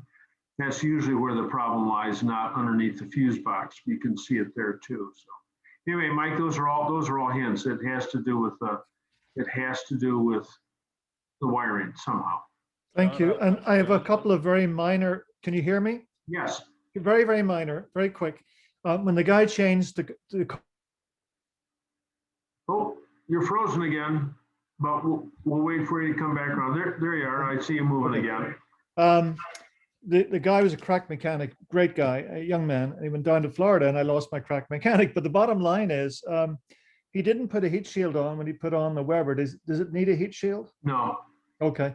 And the second question is, in terms of the troubleshooting that I've already done, I'm happy that the wires that I've checked have all grounded and all give me good continuity. So I think I've got a good ground system, and I believe it's probably that broken wire somewhere. So I'll look for that. The last question is the car. Frozen again. We'll wait for you to come around. I'll tell you when you're unfrozen. Okay. There you go. I think you're set. Last question. So the car overheats a little bit in the summertime. If I'm running hard and it's warm. And I remember reading the story about the MG around the world. The guy went all around the world in this midget, and bloody thing didn't overheat. And he was in South Africa and all over the bloody place. But mine does overheat. So I put a pusher fan on the front of the radiator, and I don't have the prop on the direct drive to the motor. I tried to save a bit of energy. I put electric one on. It helps. It does help at idling, but I still get occasional problems with overheating. So out of that gallon of gasoline that you purchase, 1/3 goes into the radiator and is dissipated into the heat, into the air. 1/3 of the energy of that gallon of gasoline goes down the tailpipe, and when everything's perfect, 1/3 of that gasoline is available at the flywheel for you to drive the car. So when the tune gets off, you can end up with more heat in the radiator or more heat in the exhaust. Lots of that comes from timing. So let me remind you that your timing should be 32 degrees before top dead center at full mechanical advance, vacuum disconnected. So what this means is you take the vacuum off your manifold or off your carburetor, wherever it's connected to, and then you rev the car up until the timing ceases moving. And at that point, it should be 32 degrees. That's usually up around 2, 3, 4,000 RPM, depending. So that's often where the problem comes, and that you're just putting out more heat into the radiator than the system is designed to dissipate. And you're doing that because the car isn't tuned as well as it should be. Thank you, John. Okey doke. John, one quick one. Yes. On his problem, it wasn't an MG, but I had a similar problem on a car, and the wire going to the points was actually breaking. So when the vacuum advance would change, it would disconnect, and then it would go back and work again. Yep. That's why I asked Mike if he'd serviced the distributor for a while. So yeah, those erratic ones are fun to find. So we've got the more likely than not, either down at the starter motor or inside the distributor, and more unlikely is that white and green wire that runs the resistor. Okie doke. All right, I'm gonna mute everybody again. Just a minute, mute all. Yes, we're gonna mute everybody again, just so that everybody's shut down. And we're gonna go to Bob Connect. And he says, since everything on the brakes have been replaced over the past 10 years, can I use .4 fluid, or do I need grilling or Castrol? No, you can use .4. It's just fine. Just fine. Any brand, I mean, because I've seen some stuff about you got to use the grilling and all of that. 100 years ago, okay, it was absolutely true with MG braking systems. You had to use their brake fluid, because American brake fluid would dissolve the rubber. That's no longer the case. Okay. It hasn't been the case since, I don't know, the end of TDs or something or other. So okay, long time ago. Yep. How you feeling after the shot? After my shot, I'm feeling fine so far, but everybody says it's the next day that's the surprise. Was it number 1 or number 2? This is number 2, Moderna. Oh, great. So great.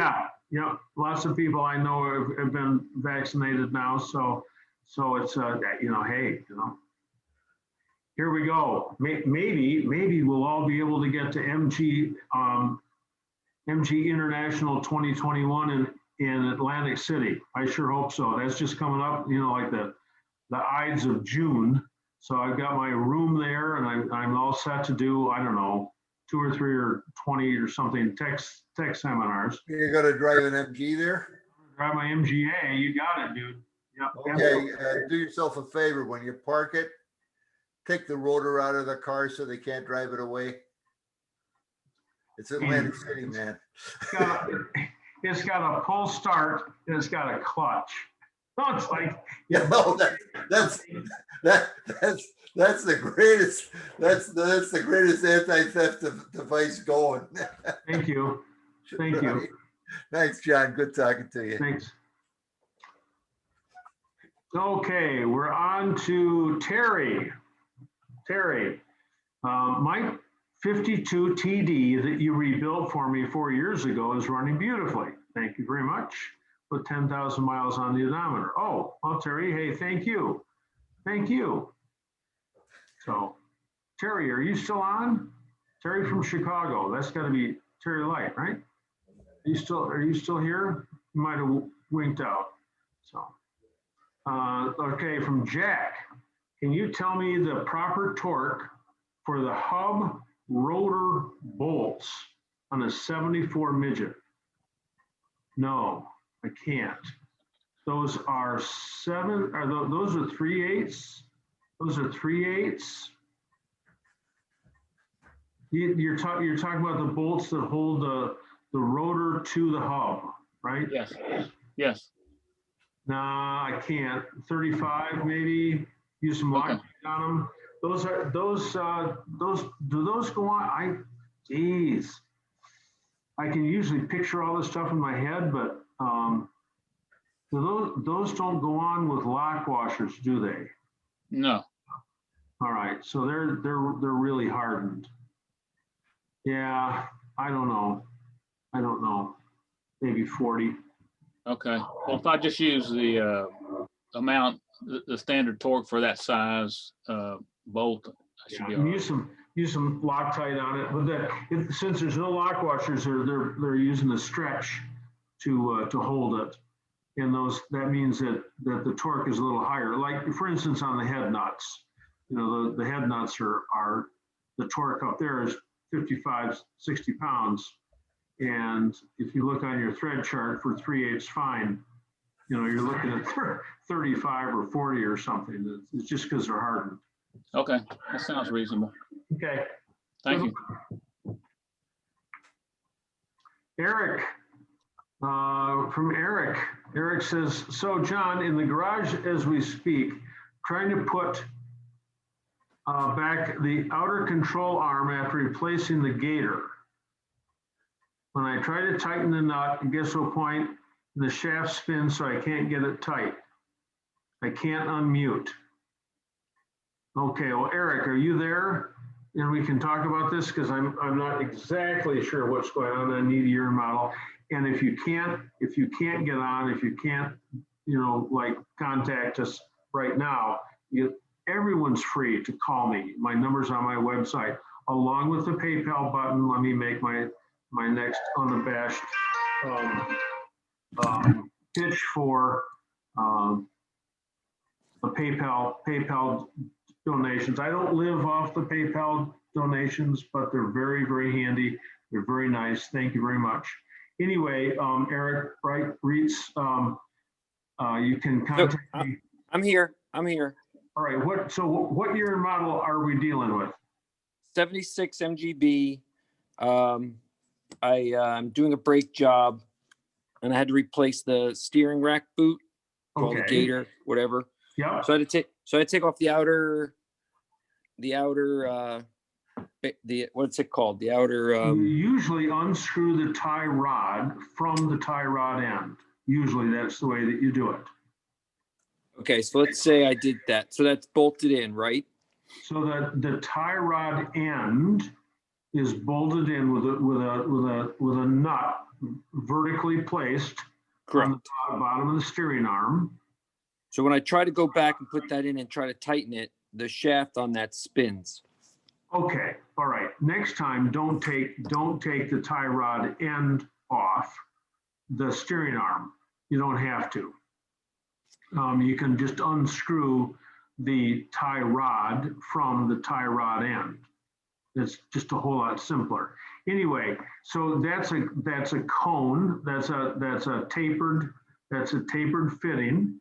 And if you mar that or the inside of the steering arm with a prick punch, tick, tick, tick, tick, and put some prick punches in there, that'll usually hold it.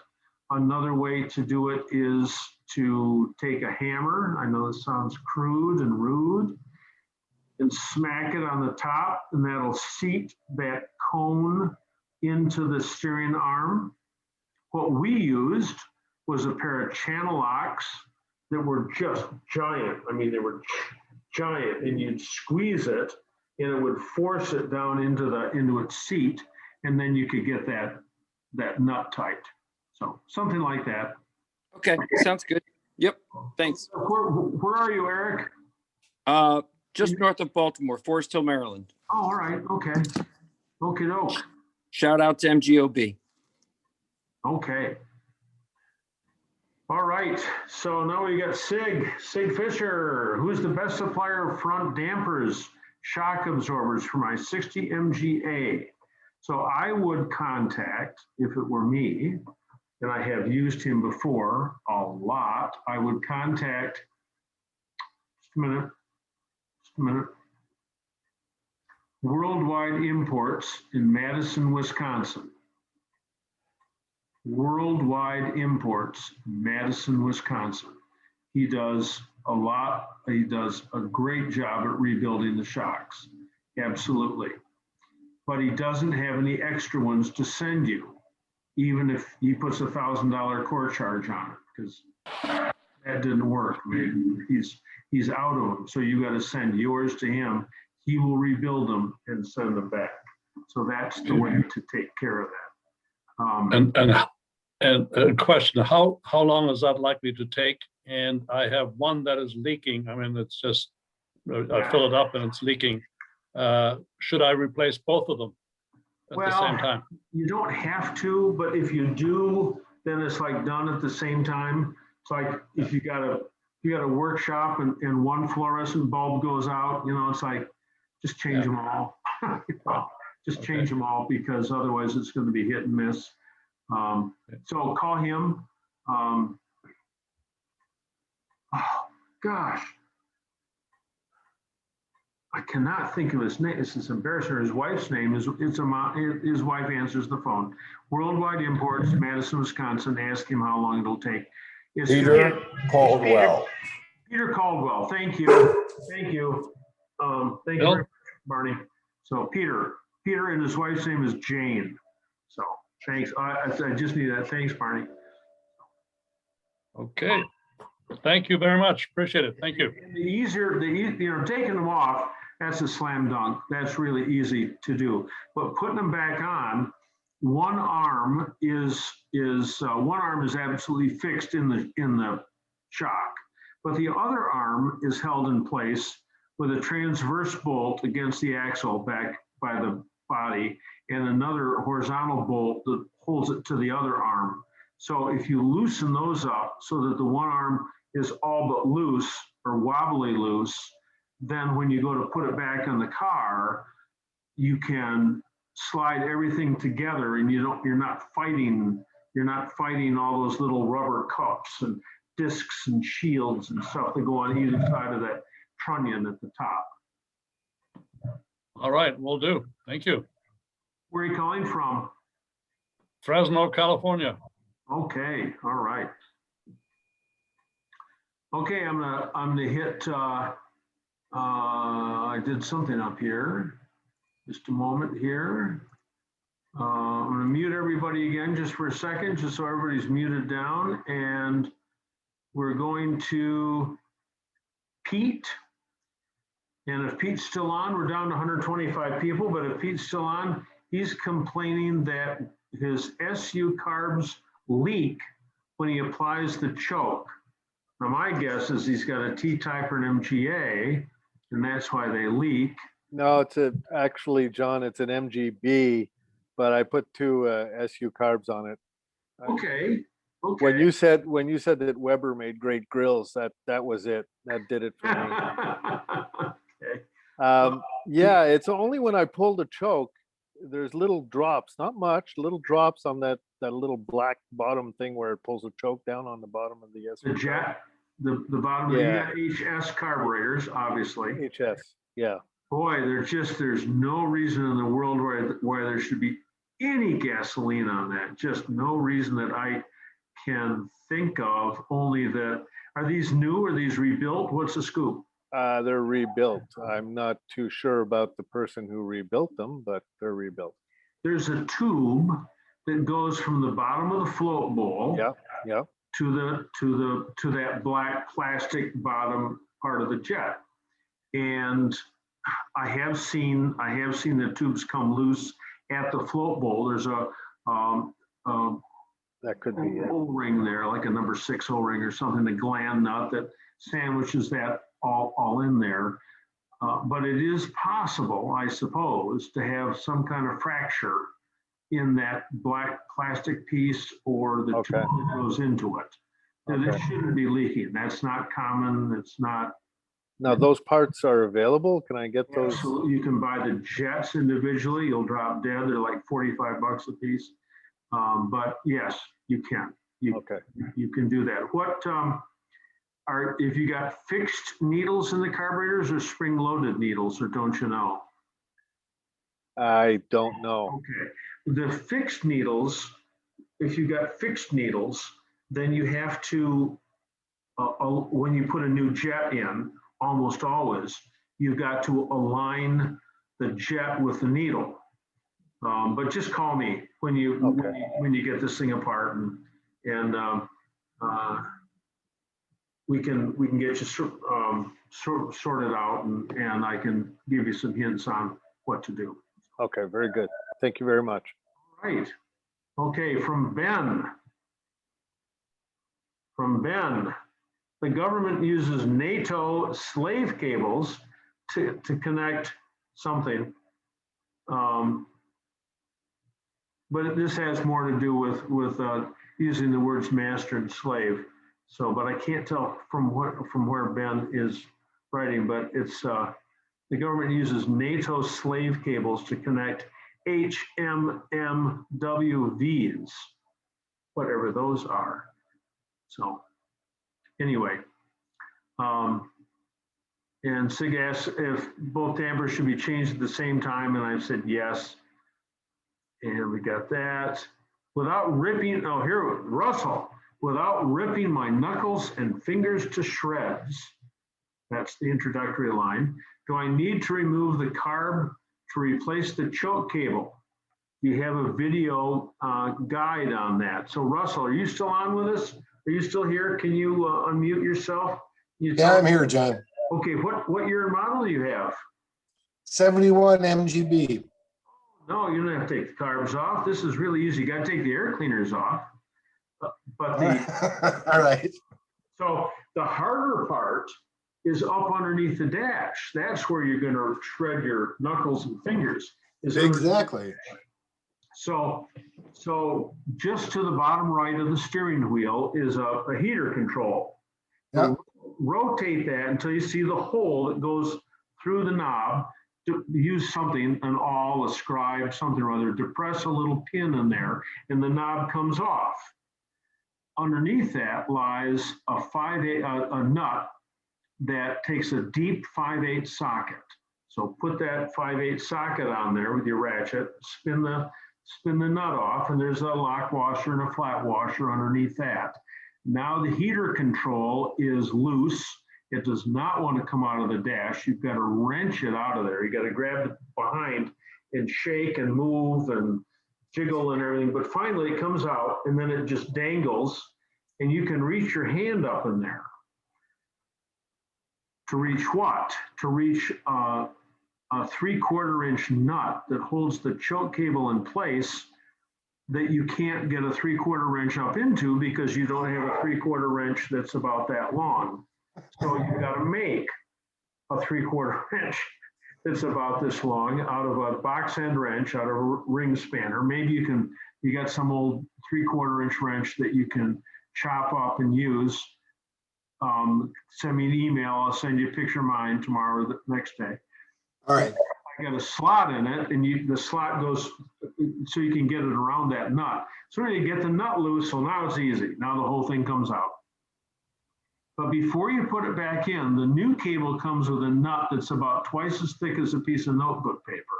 And for love or money, you can't get your fingers on that. You can't get the wrench on that. So you go to the hardware store and you buy a new half inch nut, or 7/16, I can't remember which, and a real one that's got some thickness to it, and you can use that up behind there and your wrench, and now you can get it really in. Now, when you go to put the cable in, don't buy a round cable.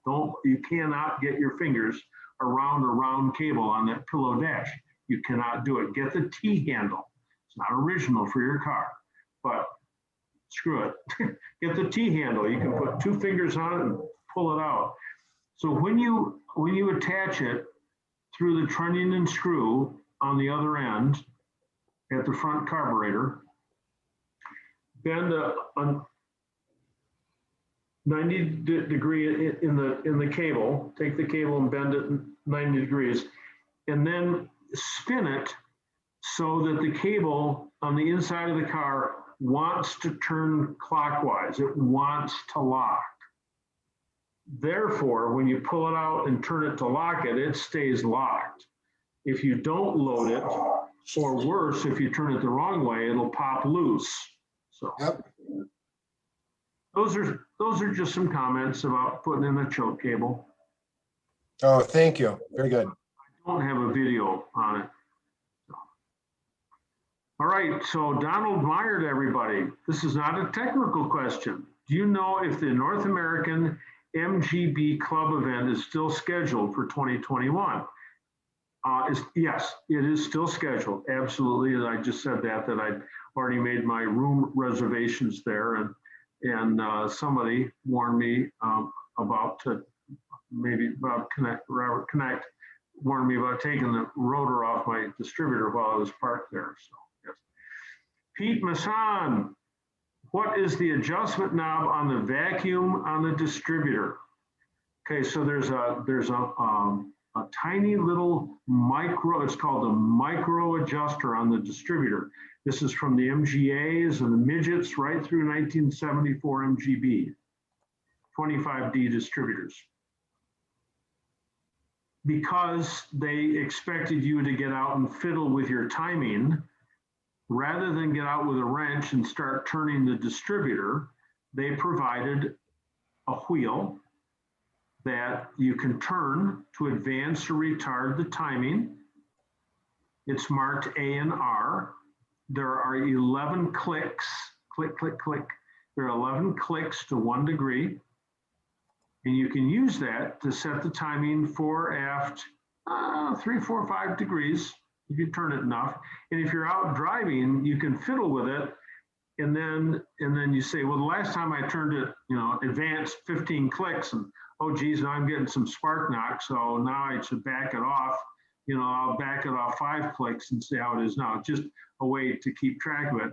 Unlike loosening the whole distributor and turning it randomly, you can't keep track of what's going on.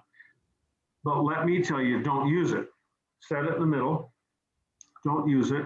Set your timing at 32 degrees before top dead center at full mechanical advance. Vacuum disconnected, full mechanical advance, 32 degrees. That works over and over and over. So, but that, John, yes. Can I ask you, when you take the vacuum off to do your timing, do you have to plug the hose? Or no? You do? Oh no. Okay. No, you don't have to plug the hose or the manifold or the carburetor. No. Now, the distributor I have was Shelmerized. I got it done. Yeah. You haven't got the right consonants. No, I'm sorry. Yes. Yes. Does that make a difference on that adjustment knob or not? Just keep it in the center and don't touch it. Keep it in the center, and Jeff will tell you to set. He'll tell you to set the timing at like 1400 or something. But if you follow it all the way through and check it at full mechanical advance, it will be 32. Okay, great. Thank you so much. Much appreciated. You're welcome. All right. So now we're down to Paul. So here's Paul. To everybody, is it worth considering self-installing a vinyl convertible top on a B? I have I purchased a new one. I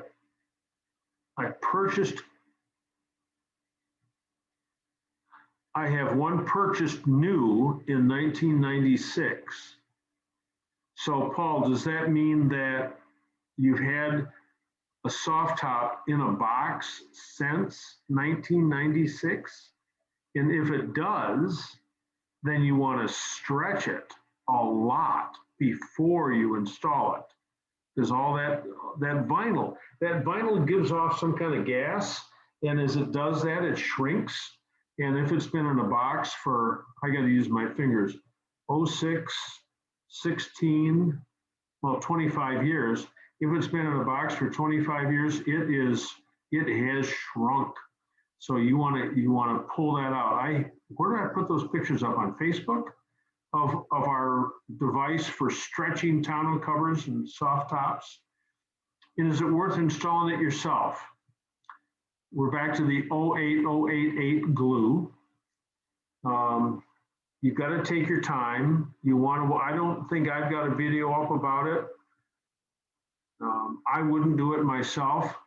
I might do it with one other person helping me, because you can't, I mean, Kurt at the shop used to do them by himself, no problem. He just had to, he'd done 100 of them, so he knew how to do it. But boy, that's something that's so there. I mean, it's so right out in front of you. You see it all the time. You got to be so careful. So I wouldn't do it. I would have someone do it for me, but I'd stretch that top first. So. Paul, are you still here or not? Are you gone? We're down to 113 people because it's 9:10, because it's getting late here. So Jim Holliday says thanks. He's from London, Ontario. Peter Caldwell, thank you very much. Russell, Paul, I did it on my 71 MG and it turned out great. Take your time, pay special attention to the interior cover to keep it looking nice and waterproof the exterior grommets. If you don't have bodywork experience, farm it out. Maybe that has to do with this soft top. And David Massey, please talk about the bad MGA master cylinders that suppliers put out there for a period. The hole was drilled in the wrong place. I'm unaware of that. It's the first time I've heard about it. Barney would know more about that. Barney's on, he's been on since the beginning.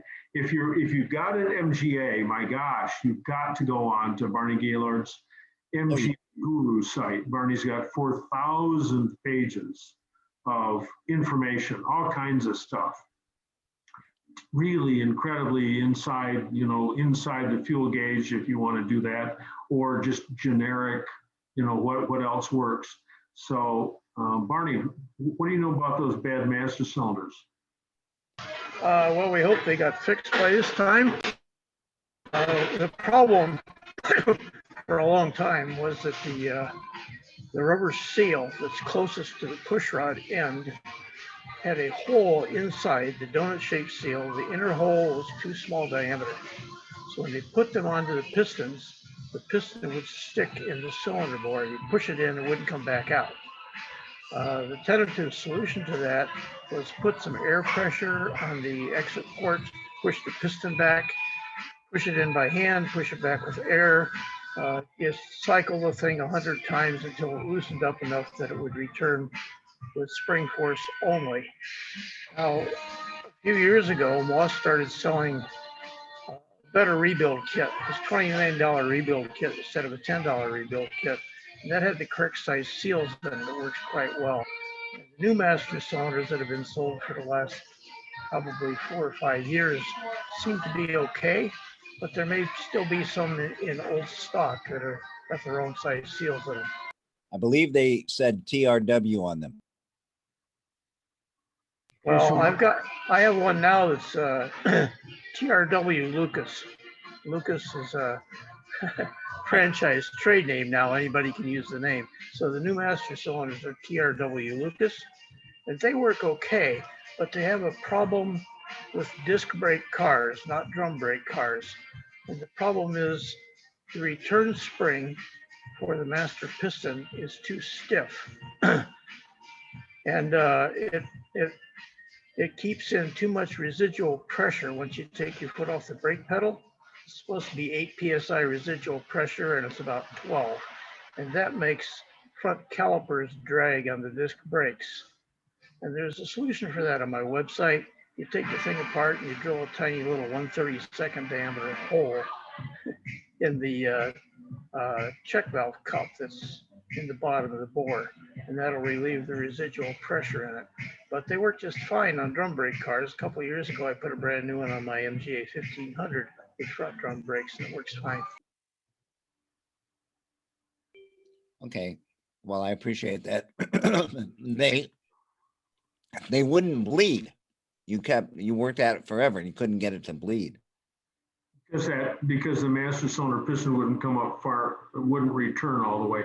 We used to take maybe a 3/8 or 7/16 tap and screw it into the piston, and then you get a hold of that. You can get a hold of it by hand. You can get a hold of the piston and push it back and forth because you're actually attached to it. None of this stuff should happen.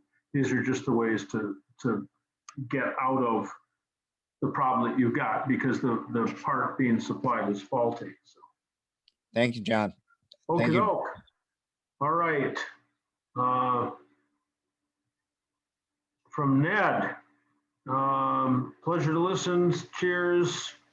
Let's see. Here we go. Eric says DAP, D-A-P, makes a spray adhesive called Rapid Fuse. So over here in the chat section, Rapid Fuse. I've used it for many things, and it's got good directional control. So you don't have to worry maybe about spraying the inside of your windscreen and your tachometer when you're trying to spray those flaps on your MGB soft top. We've got that. All right, Alan Thompson, I've got a double duck top on my 77B, that's canvas. And I'm putting a fan heater in by putting a fan heater inside the car and draping the top over the car for a few hours before helps stretch the top. So that's true. The best time to fit a soft top is in July outside when it's just so hot outside in the heat. It's just making everything move and pull nicely. That really helps. But if you don't have that, you've got to get some kind of heat inside the car. I've got a heater. I bought a heater but it's got a thermal switch on it. It gets too hot inside the car, it shuts off. But anyway, you can get the inside of the car really warm and get the top, warm from the inside out. But we're at the end of chat. So, and it's at 9:17. I don't know how long I saw Doug Clark on before. He's usually my counter. He usually can tell me how many people were on. Doug, I see you. You take a look tonight. What did we top out at? 160? Highest figure I saw was I think about 170 something. Okay. Somewhere around there. Okay. Somewhere around there, yeah. So no Guinness Book of Records or Ripley's Believe It or Not this time, but maybe next time. Maybe next time. Yeah, I saw 173. 173, Bob. Bob saw 173. Okay. All right, Bob. I'm still looking downstairs. I found my grid for the summer parties, and I put another column into it that said posters because I got a request for a poster, but when I go downstairs, which will be tomorrow, I'm gonna look for a first place from that last party, and I'll get that to you and Gloria for your. Appreciate that. You know, John, what you told us about my car sputtering, cutting up, I checked the timing, 32 degrees. That was good. Checked the fuel pump. It pumped a pint of fuel in less than half a minute. And I thought, well, needle and seat. I think one was sticking, it felt like. So I've got British Superior. I got from Scott Harper. We get some from Joe Curto, where I usually get them. And I put it in today, but until I put the insurance back on it, I can't check it out. But started it, just the carburetors. And I changed the oil and it started without a choke. I mean, it hasn't done that in a long time. It shouldn't. No, it shouldn't. But what happened was I was cranking it over to get the oil pressure up. Oh, okay. And I didn't pull the choke out. And all of a sudden, it started turning over and it started. But it seems to run better. It idles better. I can adjust the idle. So I'll find out tomorrow or the next day when I put it on the road if that's the problem. If not, the next step is maybe the coil. But I don't think that's it. It's some of those running problems are so difficult. Glenn Lenhard in St. Petersburg, Florida, has a scope. He goes, well, why don't you get a scope? I said, oh, come on, that's a conflict in technology. But he uses a scope on lots of MGs, and instantly he can tell you whether, the spark plug wires are bad or coils hooked up backwards, or, it's just amazing. So I've never used a scope. I've just used my ear. But sometimes, especially when you've got these erratic problems or ones that seem to defy easy solution, the scope is pretty handy, but nobody's got scopes anymore either. No. And nobody knows how to use them. That's all old fashioned. So yeah, well, it's like doing a front end alignment. Nobody knows how to do it, and they know how to use the machine, but they don't know the concept. And I've been doing it with a tape measure. It's just a toe in. That's all you can do, and it seems to work fine. It just that's the bottom line. If it works, it's just great. You can still walk into businesses and you get a receipt that comes off an Nokia Data pin printer. It's like, it works just fine. No point in buying a new printer. With that, you only have to buy, you have to buy some ribbon, or you have to buy the paper. So anyway. Well, I got Canon color printers because I make a calendar for some of my MG friends every year. I'll have to show you one. Maybe if I get next year, I'll print you up one. It's a British car calendar, and pictures that Gloria's taken, all the different shows, and our car out in the middle of the desert and mountains and stuff. So and we put all the dates of the car shows that I can find by January. And this year was easy because there are hardly any. Yeah, there were more months in the year than there were car shows. Yeah. Well, anyway, we're down to the end, and wait. We just got another one. We got another one from Bill Baumer. What's the best way to remove the left engine mount on a rubber bumpered MGB GT? Well, there isn't a best way. That is such a horror. I've had people write to me before, and they go, oh, if you take this, your 3/8 wrench and you bend it and you use a magnet to hold the nut and yada, yada, yada. It's like we at the shop, the only way that we ever did it was to take the pinion out of the rack and pinion. So you've got to pinion from the U-joint. I've got some background noise. I'm going to mute everybody here just for a minute. Apologize, but not because I don't like it. Anyway, you take the bolt out of the U-joint. You take the cap off the top of the rack and pinion. You take the housing off the front of the rack and pinion. Grab the pinion with a pair of vice grips. That is also a very hard piece of steel. And take a hammer and tunk, and slide the pinion out of the rack and pinion. You can get straight onto the nut, no problem. Oh. Easy schmeezy.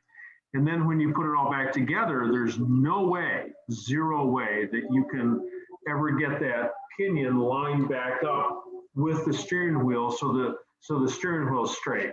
So when it's on and all locked back down, you got to pop the steering wheel off. And my number one video, my first video ever, pop the steering wheel off and put it back on so that it's at 12 o'clock. That's the really. Okay, because I've removed them before. I haven't done a couple other engines, but I'm doing mine right now, and just seem to have it just seems impossible to get at it. It is. So I guess I'm gonna, yeah, it really is. But you don't have to take I might freshen up the steering rack anyway, so I might just pull it. You can pull the whole rack. thing. You can just pull the whole rack out, and then it's out on the tabletop and fill it, put new gators on it. I had that number last week. I don't have it written in front of me this week, but you can go to Napa and buy these Ford Gators. They're really expensive. They're like $35 each, but they're just last forever. You can put those on and then fill up the unit with GL 490 weight, and you're on your way. Yeah. Okay. When you service the steering rack, does the gator actually get full of oil as well? No, it doesn't get full. Doesn't get full. As you can imagine, if the gators were full and you went to turn the wheel, then one gator gets that big and the other gator gets sucked down. So there's the workshop manual has a certain amount of oil that they say is supposed to go in the rack and pinion. But what we did, and I've got it up on a YouTube video. I can't tell you which one is just messy. We just spin the wheel, the front wheels on the car, and you just move it left lock to right lock and keep pumping in oil until it wouldn't take anymore. That was actually I looked at that a few times today, actually, that video. So yeah, okay. All right, good. Thanks a lot. Okie doke. John. Okay. Yes. That number, the Napa steering booth, was 2691507. All right, so say that again slowly for the guy who was just on. 2691507. Okay, thank you. Okay, thanks. All right, well, we're right down to it. I'll make my last pitch. Please go on my website. It is a new website. My daughter updated some stuff on there. That's nice. And there is a PayPal button that you can press and make a small donation to the movement. It's not a 501c3. It's an income for me. So anybody, I do thank everyone who makes those contributions. Really, that's nice. So does anybody have anything else? Unmute yourself, ask something that you were able to type into chat. In regards to the convertible tops, some guy, we didn't want to do it. He hired us to put a top on his 65B in the middle of winter. We used a friend's garage and had heat lamps, intense heat lamps on it, stretched it and pulled it. If it went on, it looked good. And I told him, do not put that top down until you've driven that car at high speeds. And it stretches it out. And he said, he's happy with it. So I guess we did okay. That's a tough job. I saw a soft top on a TR5 at Carlisle probably 10 years ago, maybe a little bit longer. I just walked by and just offhand, I don't stop and look at Triumphs. I'm not a Triumph guy. But I looked at this top and I went, oh my God, it was perfect. And I went over and talked to the guy and said, how did you fit this top? And he said, 3 days. 3 days. They stretched it and then let it sit, and then went back to get it, got it hot, stretched it again, let it sit. And it was just that constant expansion and contraction of the top. And it just, oh my gosh, it was just beautiful. I've never seen a vinyl, call them what you want, plastic. They're all plastic. I've never seen a plastic top fit like that. And that's the only one ever. It's so nice, so nice. Don't avoid your local upholstery shop. That's what those guys do all the time. And they know all the tricks. They've got all the tools. They know the glue. It'll look great. But it costs, it costs something too. But you see it. Like, a lot of people wouldn't do their own body work. A lot of people, rebuild their carburetors maybe, or rebuild their engine, or do a clutch, or do some brake work. But body work, it's like, you gotta have the gift. You gotta know what you're doing. And it's what you see all the time, every time. Nobody sees the brakes or the carburetors. They only see how nice it looks. So. All right, let's see. I've got a couple more notes here, I think. Oh, here we got Doug said he saw 180. Oh, I'll take that. John, it's kind of like an auction, keeps going up and up. Yeah, yep, all right. Then we got yeah, here David Massey says, move, that's what he did. Where'd you, David, are you still on? He moved from like Colorado Springs or something to Florida. So it's nice and warm down there. You can fit a soft top any day in Florida. Well, maybe not in January or something. But I was from Indy, but I moved down here 30 years ago, Fort Lauderdale area. All right. All right, well, it's 9:30. I thank everybody for coming on. You can unmute yourself if you'd like. Thanks, John. Great seminar. Was Thank you, John. Rumble, hey, thank you. Thank Thanks. you. Thank you very much. Thank you, John. Dan Great McGovern, job, John. nice to see you. Yep, Crystal. John, what's the next seminar? Nice to have you on John, there. what's the next seminar? Mark, yep. Thanks, John. Have a good evening. Oh, I can't hear you because there's other voices on there, but our next one is in 2 weeks. Our next seminar is in 2 weeks. I'll send a note out on Constant Contact. Barney, thanks for John, you might mention on your website, I think I saw you have pretty much the whole year of a calendar of events planned. I think I saw that today, that yes, special events plus all of these Zoom sessions through all of 2021. So that's good. Thank you. Thanks. Thank my daughter, Barbie. You know Barbie. Oh, yeah, I remember her well, John. Yes. All right. Okay. All right. Thank you, John. Hey, thank you. Thanks very much. See you next time. Yeah, Vern, nice to see you. Say hi to Morgan for me. And who else is on here tonight? We've got now numbers are starting to move too fast for me to pay attention. So looks like Bobo Tanner's on again. Bobo, it's always nice to see you again. I didn't see you, but see your name up here. So, yeah. And there's my binger for letting me know that time's up. So anyway, ladies, gentlemen. Thanks, John. And we'll talk to you. And again, call me. My number's on the website. Call me if if you're jammed up or you want further information. So see you, Barney. Thanks. Thanks, John. Thanks, John. You're the best. Thanks. We love you from Canada. Hey, thank you. I love Canadians. So, okay.